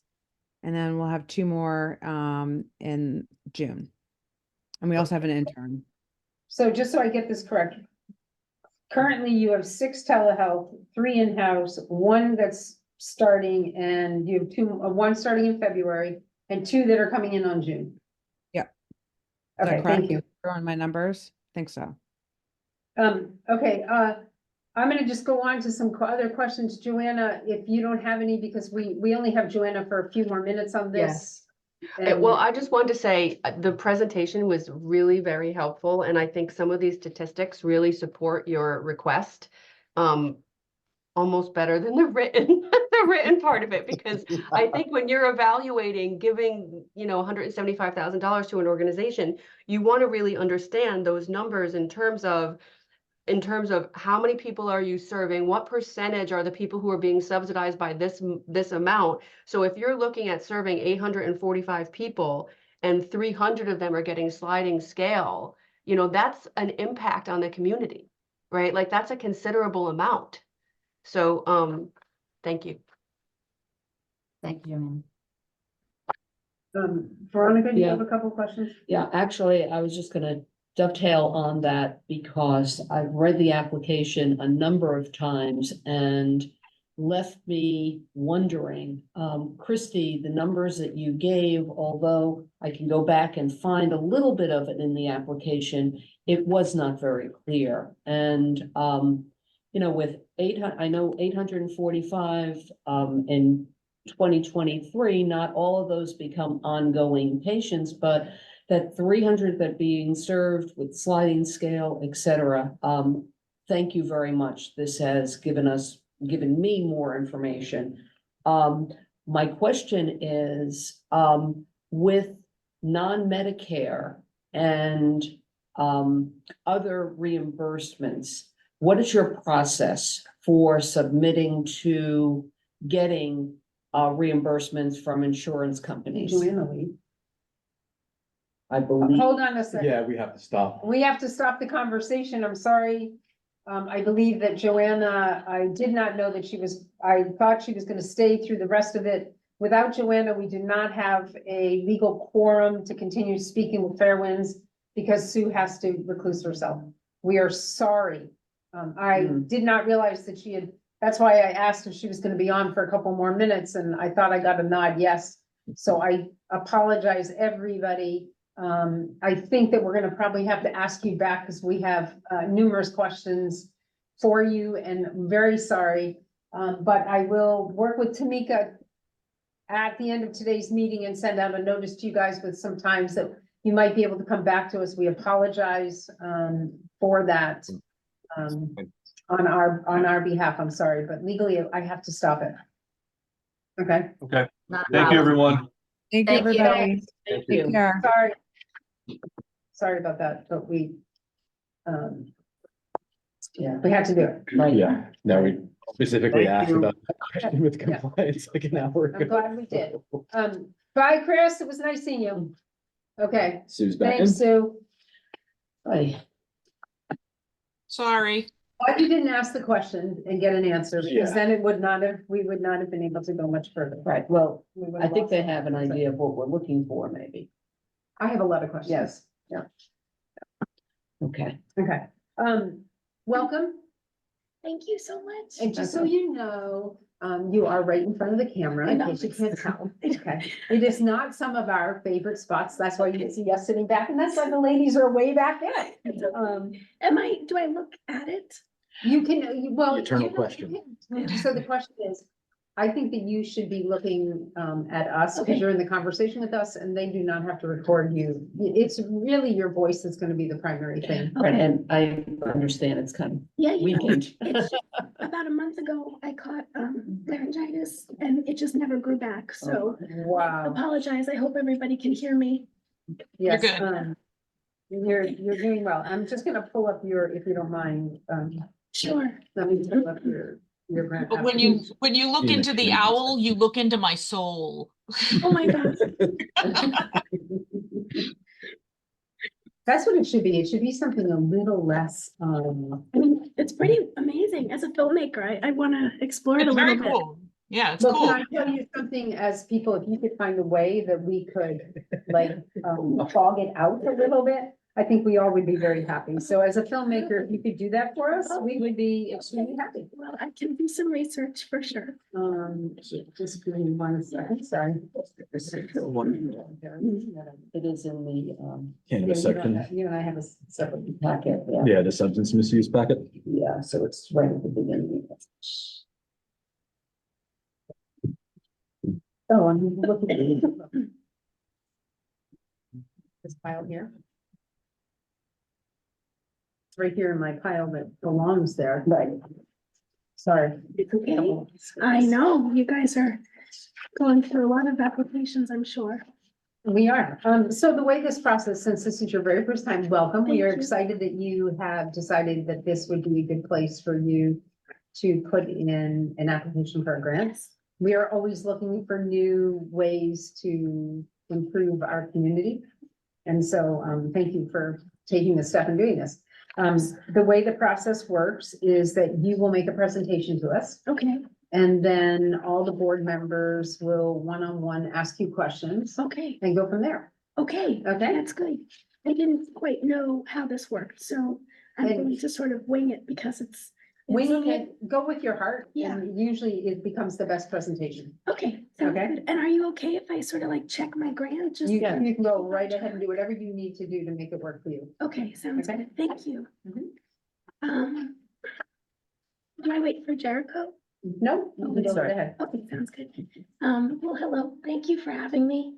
My name is Stephanie Sarah, and I am the Assistant Director at NCTV. I moved here in October. Of this year? Of this year, Oh, wow. with my Movie. daughter. Yes, I made a movie here in 2019, and I Which filmed, movie? I worked on Martin Eden. It was a Was that the one that was done through the Plymouth, it was with Sarah Lawrence College. Yes. Yeah, I Good, went cool. to Sarah Lawrence, so Cool. the college brought me in to assist Jay. And we did what we did with college students. So I It's have fabulous. it was a lot of fun, and since then I've been returning during the off season because I've been falling in love with the island. And so Lisa Getter hired me back in July, and since then I've been spearheading their educational programming and working with the school districts to sort of implement new programming within NCTV as the leading media arts center on the island.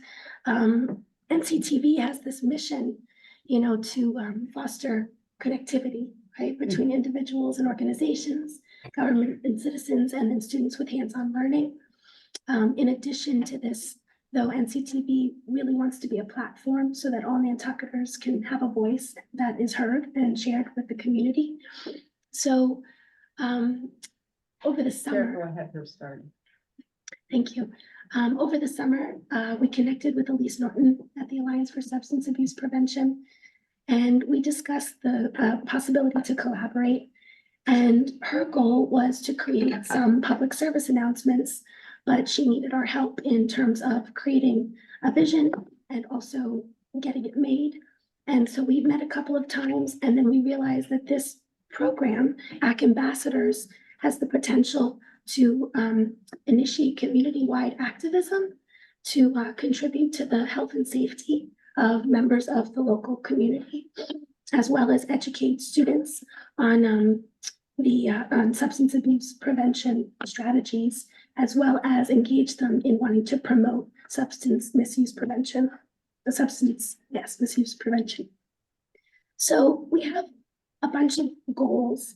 This is a program that we see it can run beyond fiscal year 2025, but our goal is to really strategize and develop and research with the help and assistance of other organizations,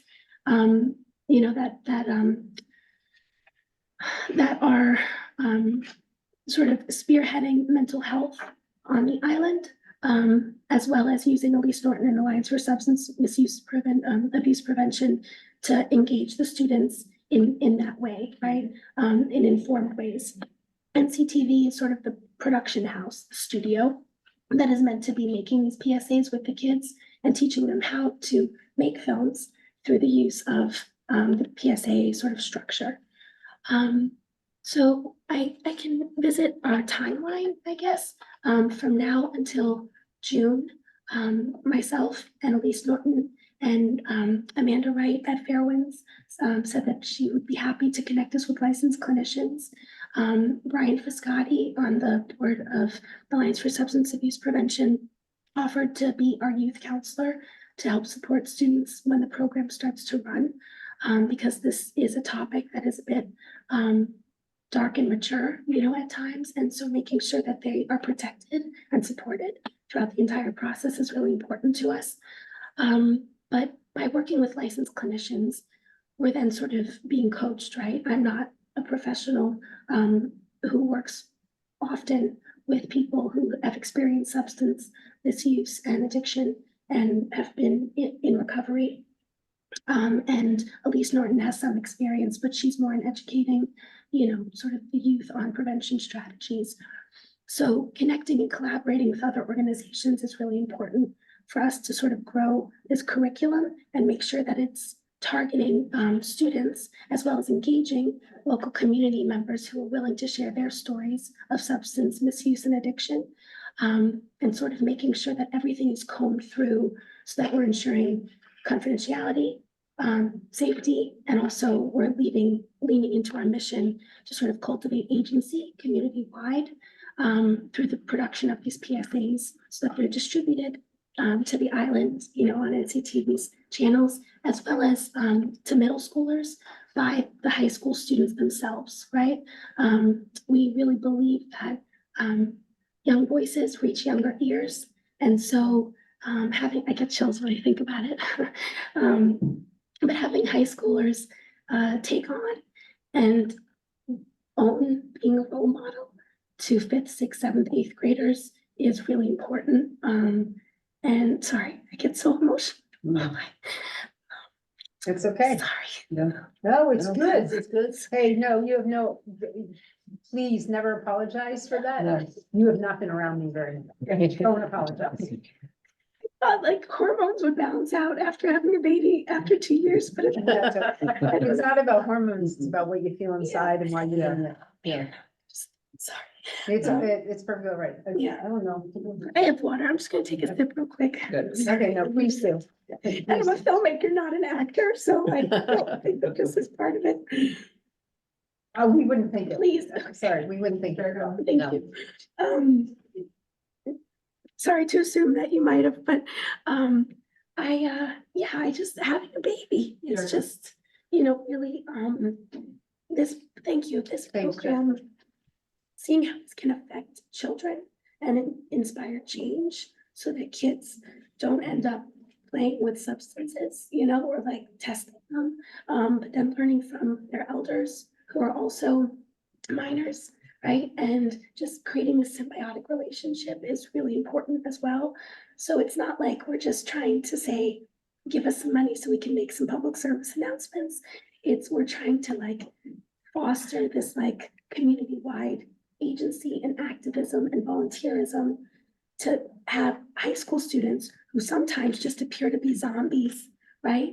Want to contribute and help and create safe spaces for people to share their voice and make sure that they don't use drugs and get addicted and have a hard life in result of that. So a huge part of this, am I allowed to keep going? Oh, yes, Okay. no, we want you to. Okay. No, please do. A huge part of this is engaging the locals who struggle with substance abuse and addiction.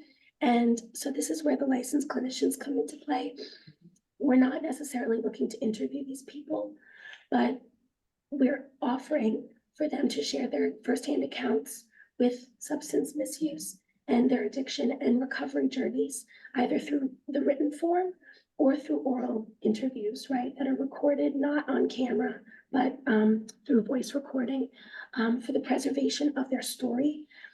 These stories are then taken in by Elise, myself, members of NCTV, and licensed clinicians, as well as our youth counselor, to sort of comb through them, to offer high school students the biggest arrayment of, scripts and stories that sort of say, okay, this person is, in their 20s and experienced this, right? This person's in their 60s and experienced this 5 times.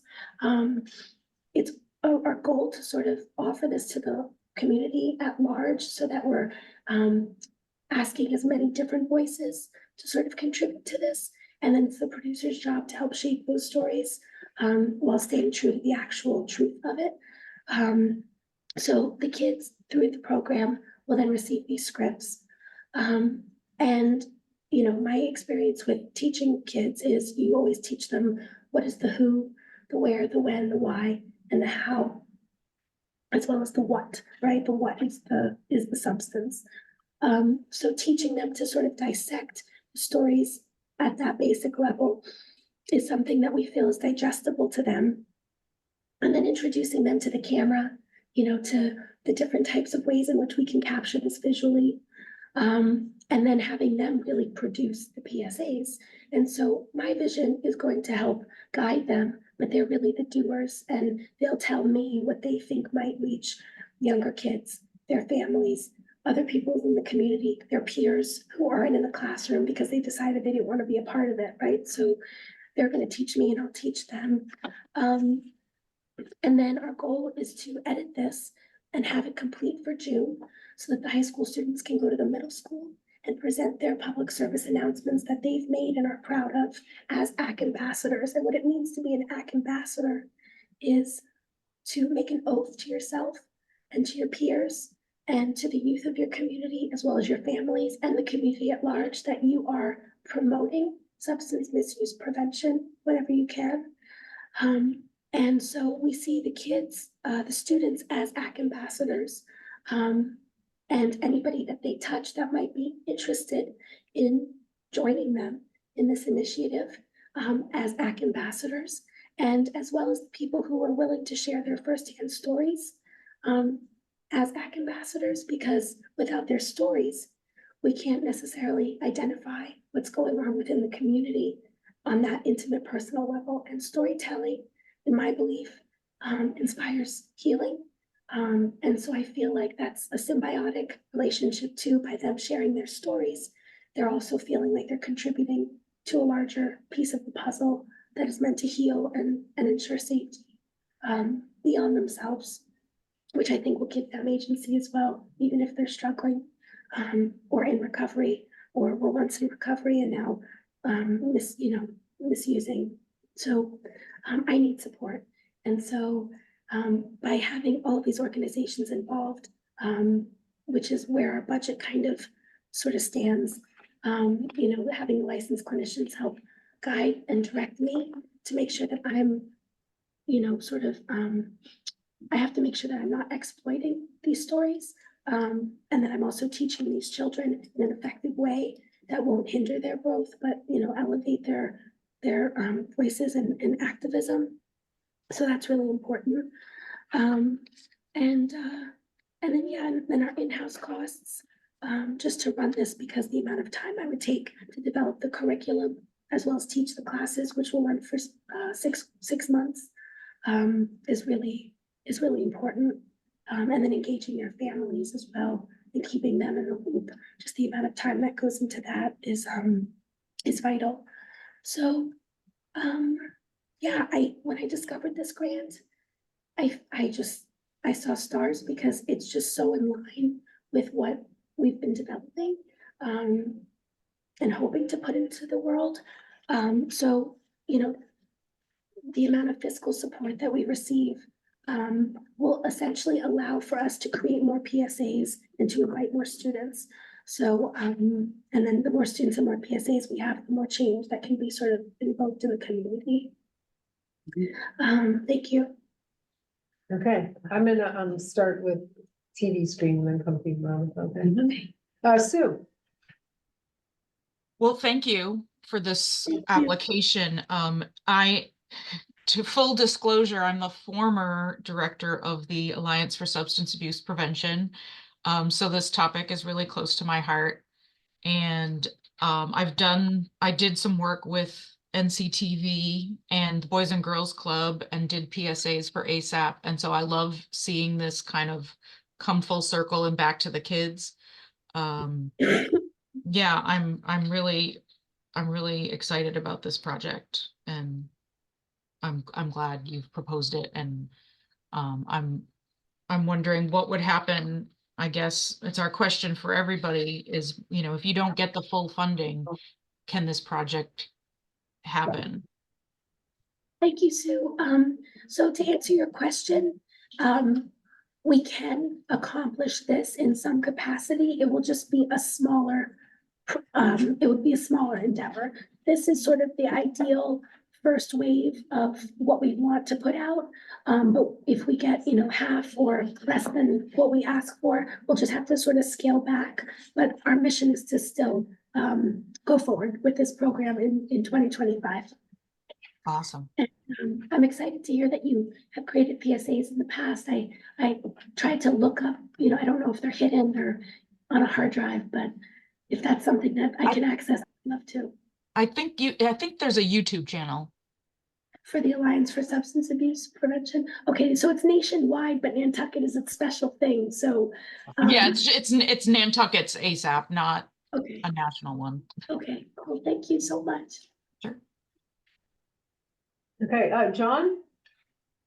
I don't think I have anything to add to this one. Okay. Thank you. Veronica? First of all, thank you. And in hearing your presentation, reading this, the collaboration is really what we have been seeking. So thank you that it looks like you're putting together exactly what we have been asking grant applications to do. With that, access and buy-in with the school system, because you're gonna have to have a really tight understanding and memorandum of understanding really to get that. Is that been examined? The connection with the school? Right. Yes, so Elise Norton has close contact with them and has been working with them and has a few programs in the works currently with the schools. So that's Elise's territory, and I'm so excited because I tried to you know, sort of contact the school for other programs, and it is very hard to get in with them, but Elise is already in, and so being her partner is I feel good about that. And releases, et cetera, for Oh, yeah. students and all of that, I'm sure Yes. follows through. Yeah, so on a production level, and because my background is in producing, that's like a legality where a contract is signed Okay. by the parents on behalf of the minors. Right. And that's what we're also going to work with Brian for Scotty to sort of understand where the fine line is between, do the parents have to be actively engaged in certain seminars, or, you know, so Okay. that has to be a part of our development from now until June. Okay, Before we start our recruitment in July, okay, you know, our recruitment like prep. Okay. Yeah, thank you, because that's huge. huge, It's a exactly. big liability too, Okay. so, yeah, thank you. I have a question for you guys, just real quick. I don't mean to cut you off. Is this federal, are these federal funds? State, It's town. state. Town. They're local That's our tax dollars. Okay, cool. That are designated for human services. Okay. Right. You said that, in it, that if you didn't get the full funding, the program would still run. What would you end up cutting from the program? So instead of, I mean, I don't ever want to give a number because I don't know how long the PSAs are going to be. But it would just reduce the amount of PSAs that we produce. So right now, it would be nice to produce more than a handful. But if we get less, then it would have to reduce based on what we're able to produce and air, right? So instead of everybody watching the same 2 PSAs, it would be nice to have people watch 8 or 10 PSAs that are on a sort of revolving sort of loop. So you're saying that you would be able to do a couple without funding, but with funding, you would be able to do a larger. A larger campaign. Correct. That I feel like, so the biggest thing is like longevity, and we want to create stuff that can be aired in 5 years and won't lose the impact, right? So that's the goal, is like, instead of having like a campaign of maybe 3 or 4 PSAs, we have like a dozen that are really impactful. And I think that will allow for people, audience members, to see different representation on screen as opposed to just 1 or 2 or 3. It's like a vast sort of rainbow. Okay, I have a couple of questions, Yeah. and we have Okay. somebody else that, Okay. is actually gonna come on in 4 minutes, so I have 4 minutes to ask those Okay. questions. When you talk about the sensitivity training, what kind of sensitivity training is that you're gonna be offering? Do you know? Oh, I'm not offering sensitivity training. I would be engaging in sensitivity training. You would be taking Yes. it. Myself, Elise Norton, any other producers at NCTV, anyone who is meant to be an instructor involved in this program, I feel needs to be consulting with a licensed clinician because of the topic. Yeah. Okay, so you Right. would be in participating in the program? Yes. Okay,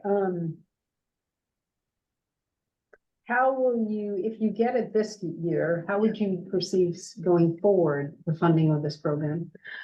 So if we receive the funding this year, well, I think that these funds initiate in July, correct? So Mhm. July would be, it's sort of like a movie. When you get the money, you get greenlit, right? And so when you get greenlit, you engage in prep Mhm. work. And so our prep work would involve recruitment, collection of stories, working with the licensed clinicians to make sure that we're combing through the stories properly, recruiting kids, having them set up for enrollment. And so all of this would just start to begin, production would begin, and it would roll right into production in 2025 for the 6 months. And that would allow for us to create the PSAs, edit them, and then air them by June of 2025, so that they're on the live television station and social media when everybody else comes to the island, and when all the other drugs come to the island. And it's like, okay, yeah, the drugs are coming, but these are up on TV. And so while this might be part of the culture of the summer, right? People can also watch this, and their messaging that is targeted and also has a call to action. So it's not just don't say no or just say no. It's what you can do to prevent substance misuse. Right, but let's be honest, right? Oh, yeah. It doesn't come just in summer. Oh, The yes. problem is here year round. Exactly. Okay, it's Exactly. not brought in by our summer crowd. Yes, exactly. I just So want to, I want to make sure that's I pretty do clear. think it elevates in some capacity. I think we just see it more publicly. We see Yeah. drinking more publicly, but I'm not sure that the rest of it, Yeah, in my opinion, comes that way. okay. I guess I have a question. The ACT ambassadors, Yeah. which are the children that are going to be representing, and I might go over on this one a little bit, Alan. So, That's fine, no. who are going to be, producing or presenting to the children in the middle school, right? Yes. Are you asking a commitment from them to be ACT ambassadors? So our goal is to make this be qualified as community service hours. So students who are engaged in the program can be involved in it as little or as much as they'd like. But the incentive to have it be community service is a big one. And then when it comes to them presenting to the students, that's something that gets curated during the program. So if there's a student who likes to talk about this and who's taking on that producer role, then they can be assigned as the ones, but we're not requiring them that they do this. Okay, so I guess my question is, it has twofold. How do you pick somebody that's gonna do it who might otherwise in their life outside of it represent something completely different than what you're doing it just because they're getting it for community service hours? Number one, which, it can be very typical. Yeah, And then number two, if you have somebody, it's very hard for anybody, I believe, to have somebody represent something unless their lifestyle represents that, right? yeah. And so how are your ACT ambassadors going to be people that represent what they're presenting to the children, right? And then second fold on that becomes the problem where it's a huge commitment to say to a child, this is a choice you're making and that you're representing it this way. And this is our expectations of you. Yeah. So do you understand, like, when you're talking about these ambassadors, they have a role. It's like any coach or anybody that's involved with any presentation to children, right? Whether a child or not. Who you are represents what you are. Yes. You know what I mean? And puts behind something, whether that presentation of what you're presenting to somebody actually has fidelity, whether it, you know, you look at it and somebody says, well, why are they telling you what to do? Do you know what they do on weekends? Or do you know what I mean? Like So, the possible hypocrisy of it. correct. I think that's a really, really important point. And I'm happy to provide you guys with like sort of maybe an addendum or something in addition to that. That's something that I really want to lean on the youth counselor for, to sort of help and consult with. I mean, that's huge, right? You don't want kids to go to middle schoolers and then be the ones who are doing it and laughing about it behind your back. Totally. It's really important. And I think that because we've never run this program before, questions like this are helpful in the development phase, because maybe it's not necessarily the kids who present entirely on their own. Maybe it is myself, and then they supplement with questions, right? But I think that's something that I do have to look into a little bit more to provide you with more clarity, because I can't say for how it will go, but I do think it's a really important point. Yeah, I just think that because it's a big responsibility you're putting on a child to present. And not that I believe in children being involved in these things 100%. Yeah, Just make sure that the presenter yeah, is presenting properly so that it's not looked as a Yes. skewed thing. So the only other comment I would have right now, I think I might have a couple other questions, but due to the fact that we have everybody sitting and we only have till a certain amount of time, I want to say something. We have had one other presenter, within the last year, that has presented to us, that has shown to us, or to me, the passion inside of them and the heart inside the program they are doing, and you are the other person. I can clearly see that you have an invested interest in this and that there is a reason you want to do this, and your compassion alone can make this program amazing. So I wish for you the very best from this. thank you so much. Thank you guys. Okay, I really Thank do. you. I don't know if there's any other questions from anybody else or any other comments from anybody. Before we go on to the Alliance, to the Suboxone program. Yeah. Thank you. If there's, Thank you. does anybody else have any other comments or questions? No? Okay. Alan John? Bell. Oh, wait, John? No, Okay, fabulous. Thank you so much. So, hang on, I'm Alan Bell. Oh, here we go. Elise Norton, she's a force for you. I know, she's really good. So she's really good. Yeah. So Alan was involved in the founding of ASAP, just so you understand. So his passion within this field is probably one of the largest in the room. I'm so Just so you know. excited to be in all of your presence. So thank you. No, thank you. It's really, thank you very much. Yeah. I mean I'm that. excited. And You're good welcome. luck. You're Okay. welcome. Thank you very much, Thank you guys. very much. Have a great day. Okay, sorry. Bye-bye. Oh, that's where the tissue is. Yeah. Okay, I'm gonna ask everybody to introduce themselves, just so I should have had you when you came on and I didn't, and I apologize. We decided to try to get those questions done. So we will start with Alan. You can do it. You can Hi. start. Alan Bell, Treasurer of Addiction Solutions, Nantucket. Okay. Laura? Hi, Laura Burnett. I am on the board of Addiction Solutions, Nantucket. Okay, Marcia, is that right? Am I seeing that as Marcia? Yep. Yes. Yep, that's right. And I'm the Vice President of Addiction Solutions in Nantucket. Maureen? Yes, I'm also on the board and I wrote the grant application. Okay. And- And, Tim Lopry. okay, fabulous.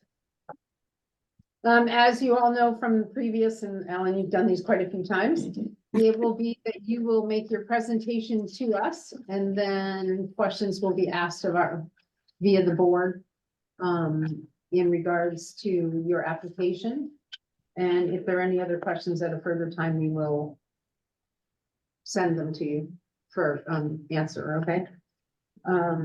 So I don't know who on your, who wants to We start? should let Maureen did the grant, so she's Okay, She's well versed. Maureen.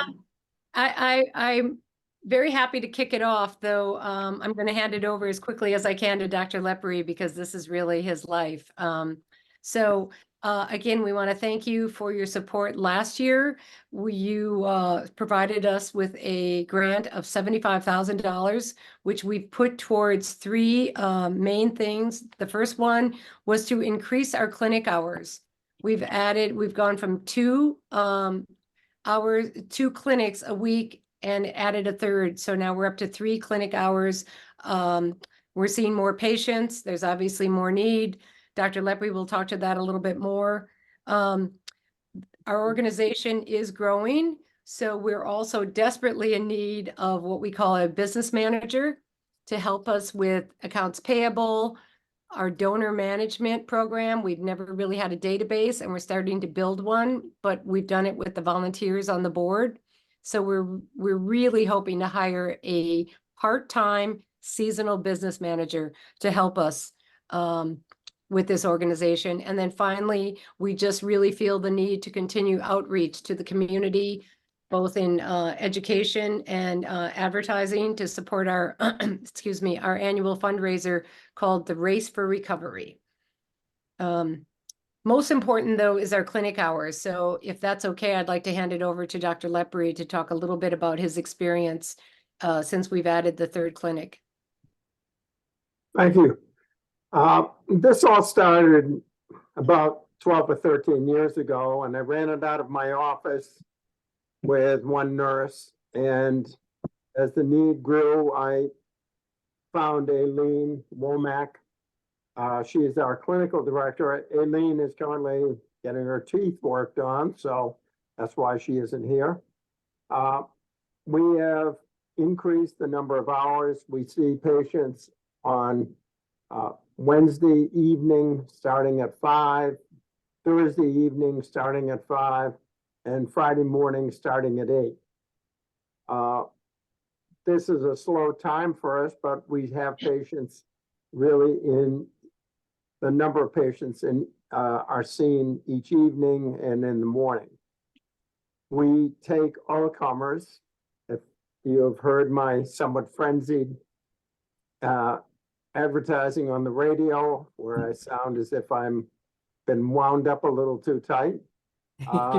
We take all comers. I carry a phone that is my personal cell phone that we give out so that if somebody needs help, they just have to call me and we'll see them right away if need be, or we'll see them at the next opportunity for our clinic hours, depending on the need of the patient.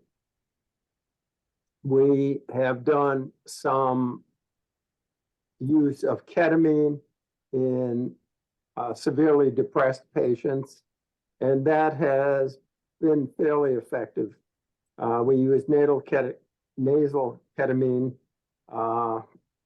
If I started to do, which is IV ketamine, it would involve the hospital and all hell would break loose, quite frankly. So we use the nasal ketamine. We have somewhere between 2 and 5 patients on that at any time. We have our alcohol, patients with alcohol issues, and we treat them with naltrexone and acamprosate and a lot of counseling. We recommend that our patients are active in AA. We recommend our patients get counseling. We try and stay in our lane. We work with Fairwinds for the counseling end of things, and we do our part, they do their part. We have memorandum understanding between us so that things work fairly seamlessly. We get two-way releases so we can tell Fairwinds what's going on and they can tell us. As far as the opioid dependent patients, we work with them primarily with Suboxone or Subutex. For our pregnant patients, we use Subutex. For everybody else gets Suboxone. You may have heard of methadone or seen methadone clinics. Why do we do that? because that's very heavily federally regulated. And it's not something that I tried to do it 20 years ago, and it didn't sail out here, so I'm not trying to do it again. Suboxone is something we can do out of the office, and we've been very successful with it. The whole idea to be available is people go into crisis in their own time. And I don't want them getting a answering machine. I don't want them getting a secretary. They get me. As far as employees, we have, my daughter works with us on Wednesday evenings. Kenzie Condon works with us on Thursday evenings. And we don't have anybody on Friday mornings. Jane Zeising is our secretary, receptionist. Annette Bell Thompson is a nurse that works for us occasionally. We have an interim bookkeeper, and we're looking for a business manager. You know, our major fundraiser is the Run for Recovery or Race Walk for Recovery or whatever the latest naming of it is. And we've been successful. It's number of people participating has gone up, and people have been extremely generous towards us. But I haven't, I don't take a salary from Addiction Solutions, but I do have staff that work for me that for the last 3 years have not had any increase in their reimbursement, and I think that's important to do. Our other expenses are really around the testing equipment and the office time, and it's apportioned off for the time we use the office and the time and the heat and light, and that's about it. And that's what we do. We see patients when they need to be seen, whether it's immediately, and I see them in the emergency room, or as soon as we can get them in. And we can always get them in.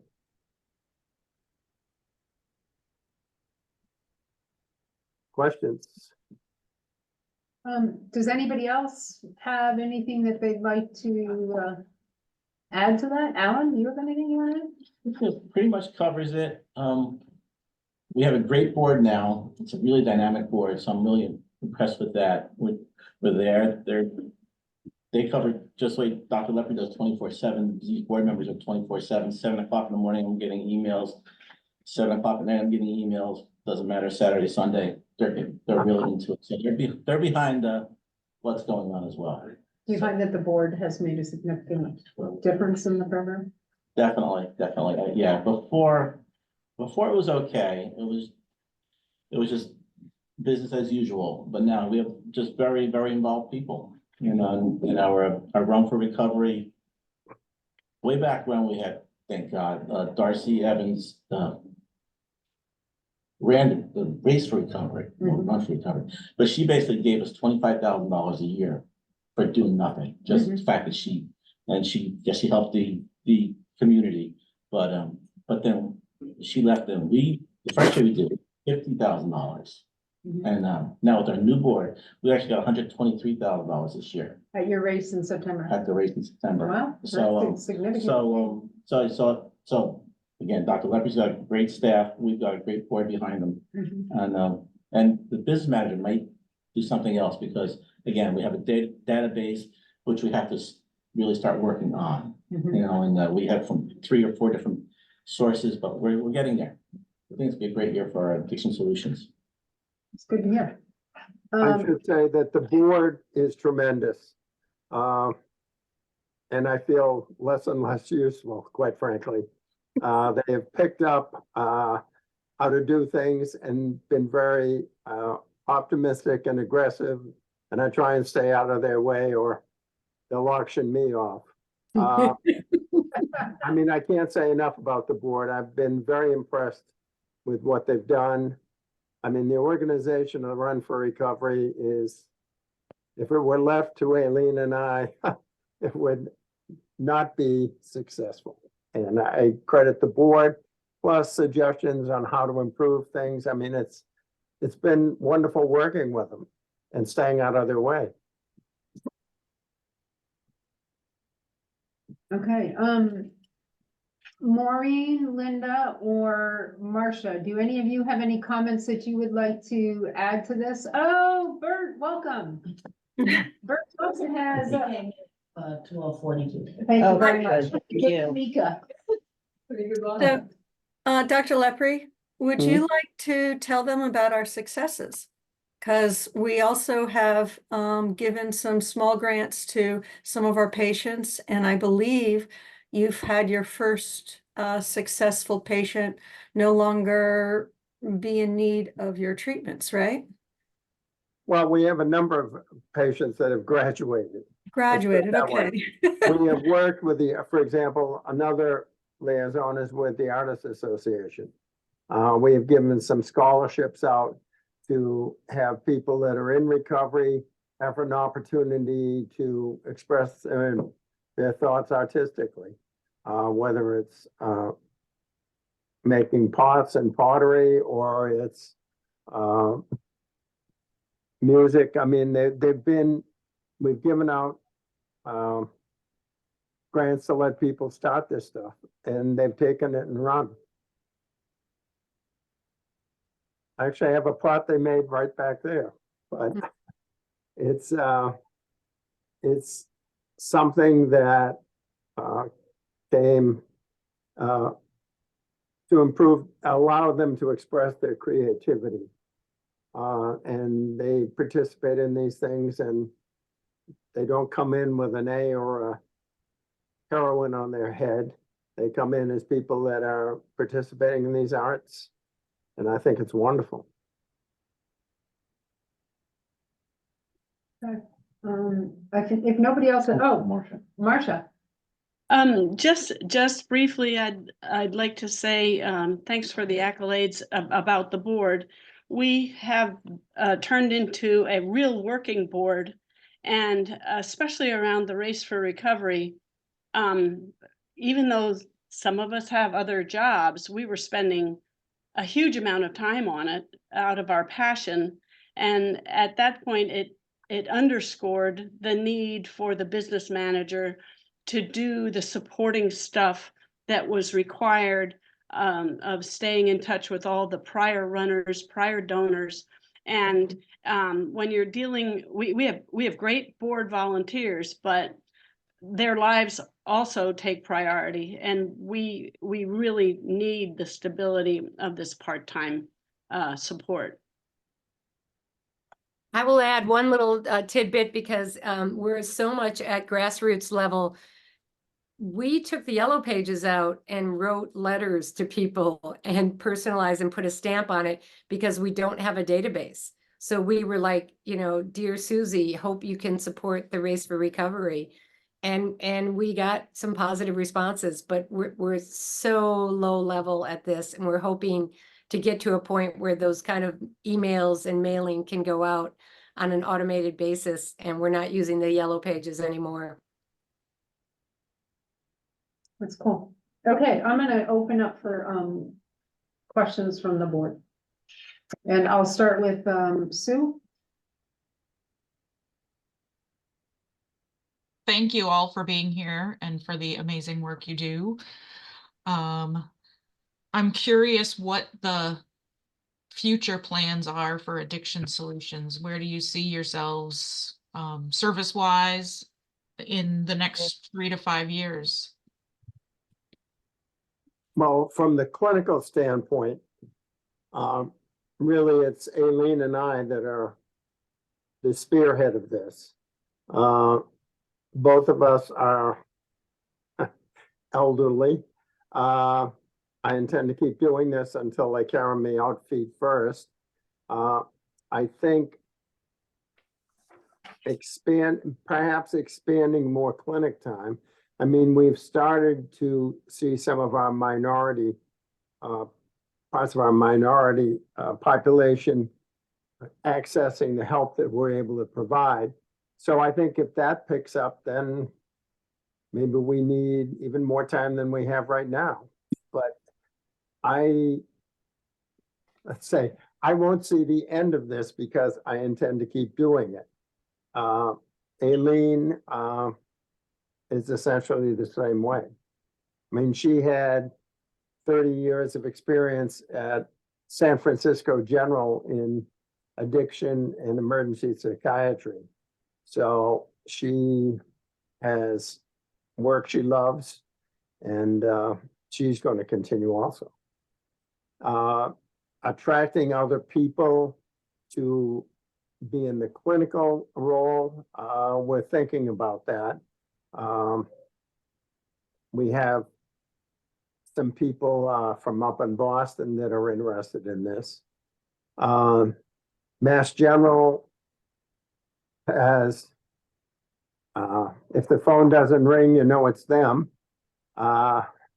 They have looked at it and said, hey, you're doing a great job, and walked off. So I don't expect much help from them. So we are running this program. We do it. We stay in our lane. We work with Fairwinds. We'll work with any of the therapists that want to be involved in it or involved with patients with addiction issues. And we're available. So that's what I see. My wife may not see it quite that way, but she knew what she was getting into. Okay, Sue, any other questions? Well, I want to hear Marcia's contribution, if that's okay. No, that's fine. If it's in regard to this, yeah. I just wanted to add that one of our opportunities and areas of emphasis is education and marketing. And we've increased all of our Instagram, Facebook, post, radio to try and keep this whole thing at bay. We will respond to people who are addicted, but we also want to help wherever we can to stem the tide of it. And that's the third part of the grant request.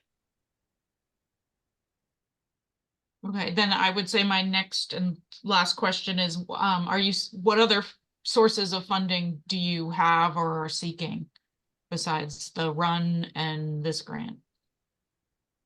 We did receive a $2,000 grant from the Community Foundation for a subscription to Donor Perfect. So that's the only other grant that we have applied for and we received this year. So it's $2,500 just to cover the subscription to Donor Perfect, which again, we're in the early stages of setting it up. But that, other than really the race, is what we're mainly operating off of. Great, thank you. Okay, John, do you have any questions? John, you're muted.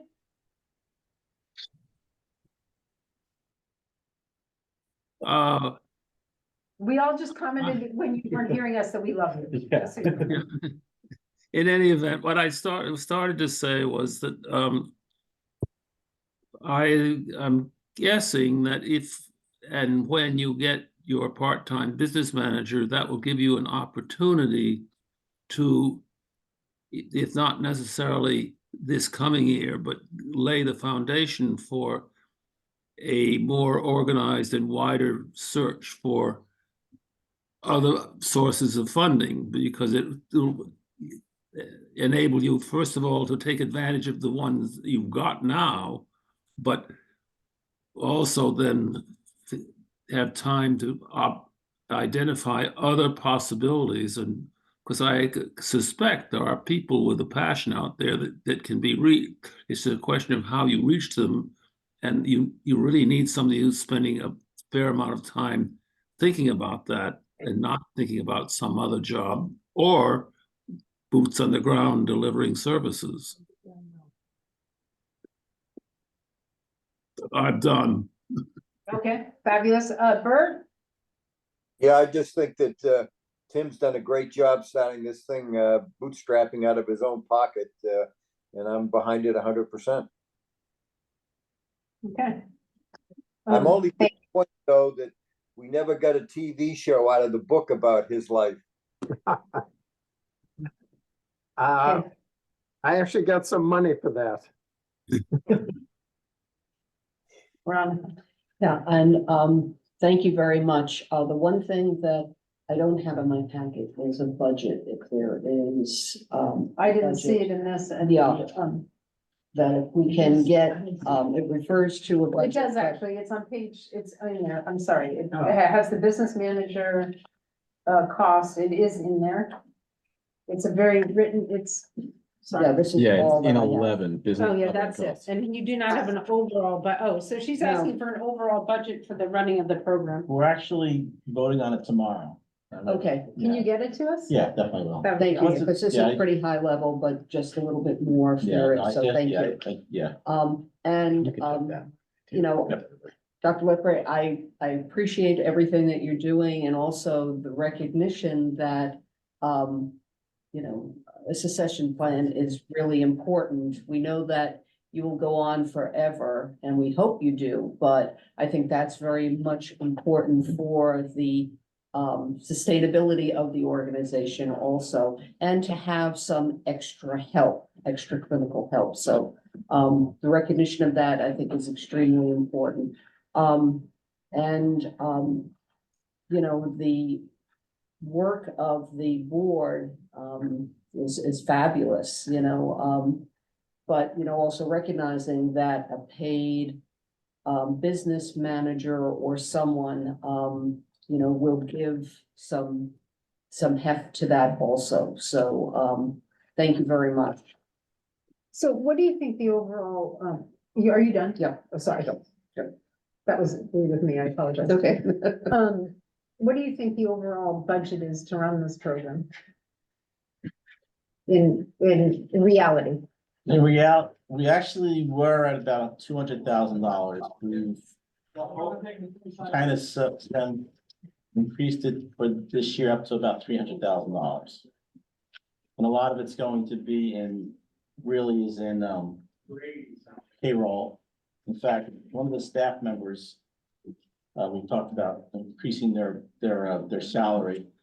So, well, last time we got an increase was a measly $1, and that was about 4 years ago. So we have not increased their salaries and again, Dr. Lepre does not take a salary. But I think overall, it's going to be about $300,000 for the coming year. For the coming year, for fiscal year 25. 24. 'cause we Your actually- year we're 24, you yeah, think we're will be 24, 300? Okay. Okay. So you're asking for fiscal year 25 from us, our fiscal year 25. Your fiscal year 25, correct. And are you thinking that it's gonna be more than the 300,000 for the fiscal year 25? No, I think, Or do you think that's? I where should it'll probably look at this thing, it's right here in front of you. so Okay, you look at that focus. for a minute, I'll ask a question the other way while you're doing that. Could anybody, or I guess this is to you, Dr. Lepre. Do you know how many of your patients are actually currently seeking therapeutic treatment as well as your Suboxone program? Well, Or I shouldn't say just Suboxone, I'm sorry, any of the programs available through your, through Addiction Solutions? so can you, Yes, I'll say it again. Sorry. Do you know how many of your patients are currently in therapeutic treatment as well as being served by you? I would think that probably 60% are seeking treatment or getting treatment outside, you know, non-Suboxone treatment or non-alcohol treatment. I mean, AA, NA, as well as Fairwinds. Fairwinds has stepped up to the plate. I don't know that they realize how much they bid off, but we keep them busy. And the other thing I would say is 80% of our patients or clients have jobs. They have lives. They have families. I mean, this works. People have to want it. You know, if Aileen and I want it more than they do, it probably doesn't work that well. But if they want to take the medication, come and see us, fess up, get their urine tested, it works.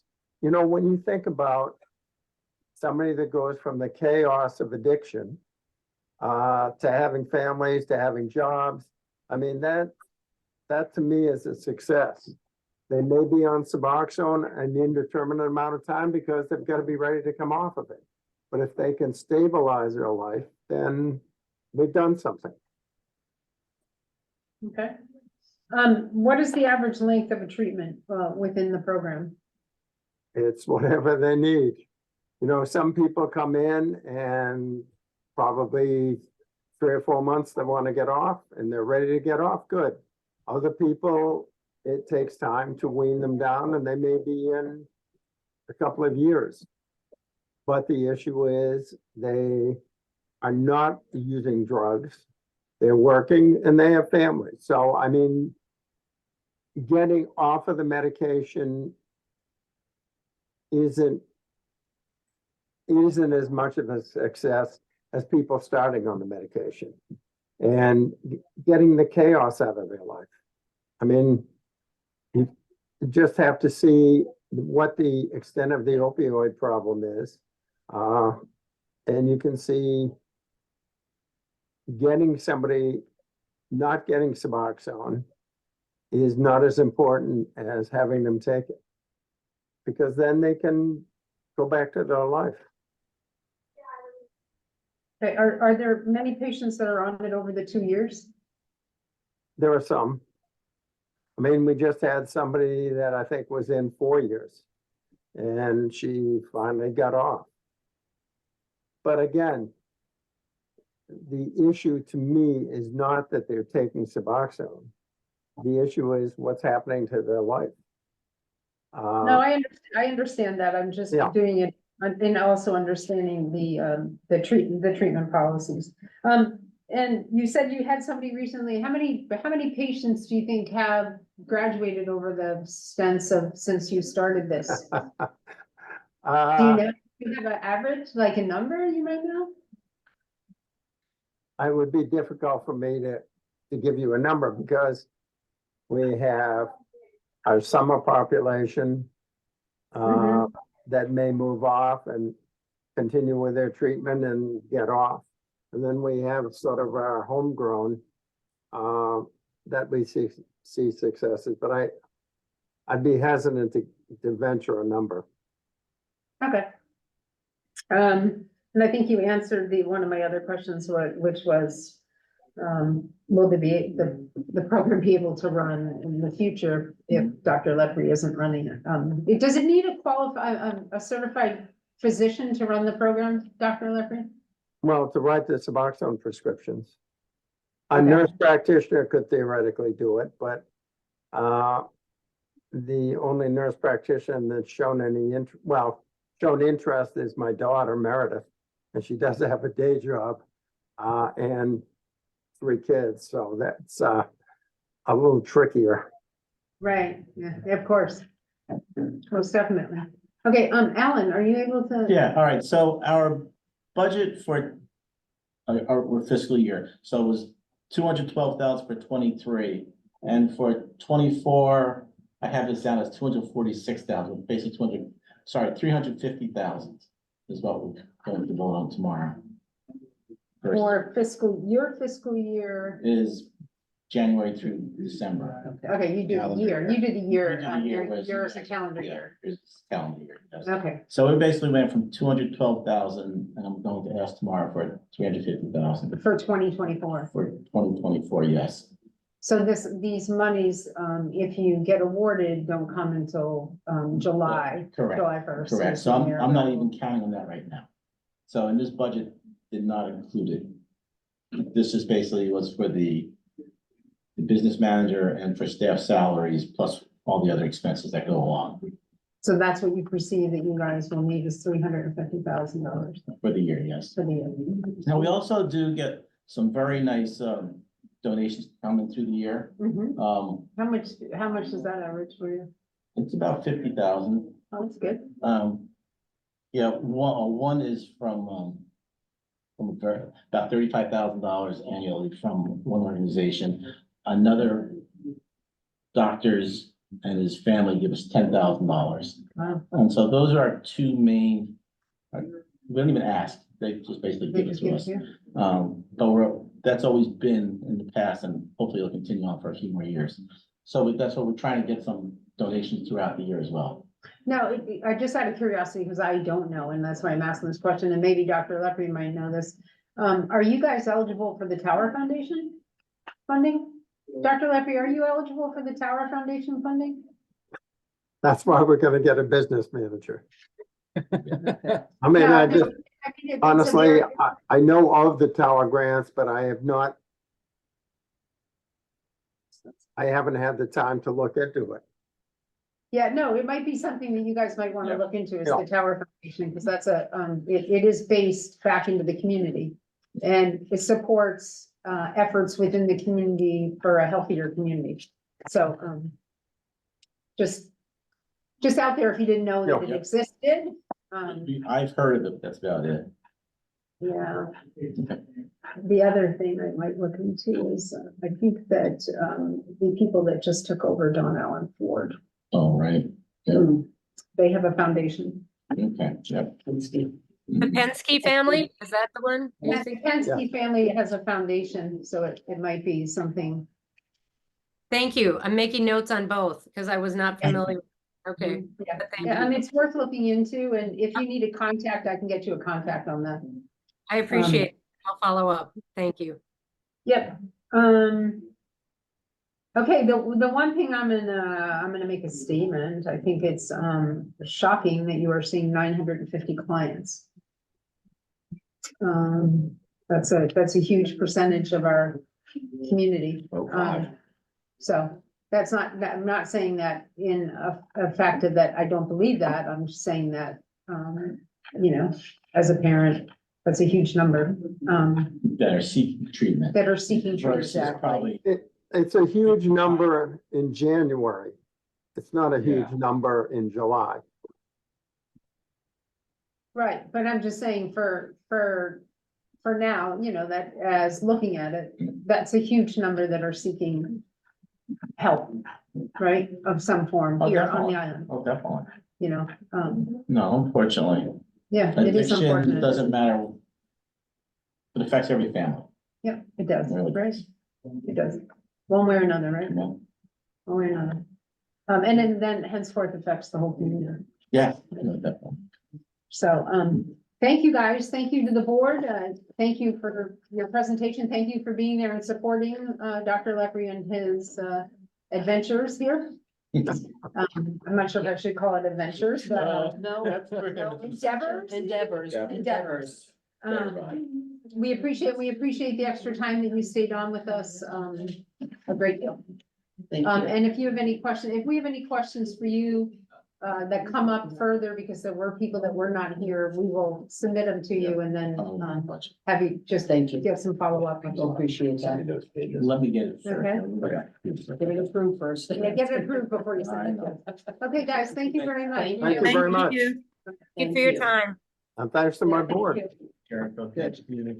Thanks, Alan. Thank you. Always wonderful to see you, sir. And thank you for the Santa. Sorry. You're very welcome. I know. That's a tradition that has to stay going, right? You know what, Alan? It was the thing that Kelly sort of, Don't forget me to. Kelly looked at me and said, knew that if I did. With everything. I knew everything. Watch out. Tucket Tennis and Swim Center. That was before they went. It's also the name of a hard drive protocol. I was like, are you wearing your favorite hard drive? No. Probably not. Tucket Tennis, before they became Great Harbor. So I'm just a. So Ellen, Kelly was the one that sort of came to me and said, you have to do this. And she had the patience of a saint, because I was not in the mood for Christmas. And that, we spent like 10 days, which we have never done, in pursuing getting it done. It was, You can have. it was a true act of love. They were both there within 3 hours, they picked them up. That's good. I kept one for myself. They were there for you. There was I one know. there for you. There were three. Three. I thought I gave you four. Well, maybe Ken took one, sure. Yeah, Ken took one. There were 4 there, just so All right. you know. Well, thank you, I appreciate it. Thank you. And Alan, you need to go Oh, yeah, upstairs. that one, they're in There's a session. Meeting going on. Okay, that was, everybody knows you, Helen. More people know you than you think. Again, just for the record, he was on the original board that I sat on ASAP that Pat Martin started years ago. And it was called Together We Can, and it started ASAP. And he has actively stayed involved. I don't think anybody has actively stayed involved in anything so compassionately as he has. How many years ago was that? Together We Can, Late 90s, no, mid 90s? no, Together We Can was in the 80s. Wow. Because Nicole was born in 78 and I was on the Friends board. How old is, Peter was, how old is David Gray? oh, David Graves.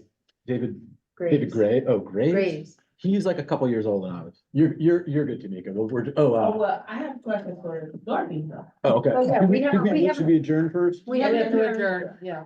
Hold on one Hey, second. guys, first and foremost, thank you, everybody. Bert, thank you for coming in and joining us. It We meant could the not- world to us, actually. I had a question there, Dorothy. Yes, I thought- please go ahead. I thought we were starting at 1 o'clock instead of 10 o'clock.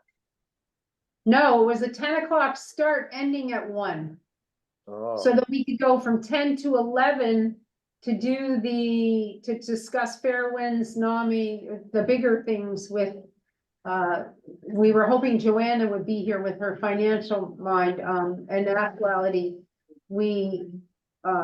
Joanna came in and we had to get Sue off because that was our quorum. Because Sue wasn't allowed to discuss Fairwinds because of her, affiliation with it. We thought that you told us you had a doctor's appointment this morning. Need to be done. Yeah. And I have to leave at 1:30 today for an appointment, so. Okay, okay, so we're basically, we're gonna just, unless Tamika's questions have to do with all of us, do they? Is it scheduling? No, it's agendas. Okay. Okay, so with everybody here, unless you have anything, any other comments, Can we just verify January 18th, we start at 10 a.m. and go until?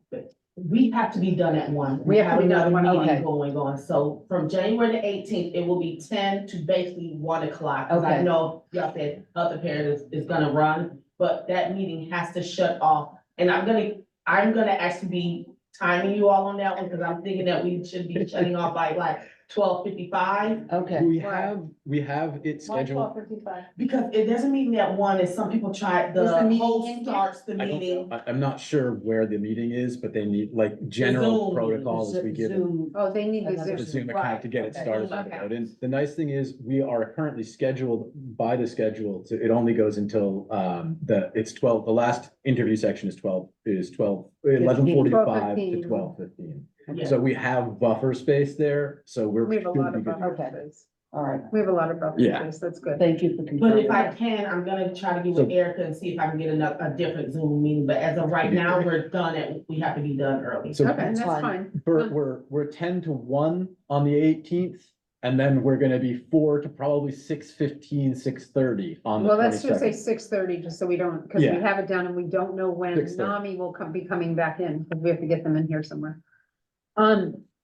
Okay, Veronica, did I hear you say something? Oh, wait, what, Sue? Oh, and we were gonna maybe bring Fairwinds back. Right, I think we have to bring Fairwinds back. I think there's, I had a lot of questions for them, so. Does that surprise anybody? It shouldn't. I'd like to make a Hey, I don't motion. have any questions for them. Okay, we have a motion to adjourn here. Second, Second, Okay, Veronica, Aye. Sue, aye. John, aye. Bert, Aye. Dorothy, I. Thank you, everybody. Thank you, Thank guys. you. Ending meeting.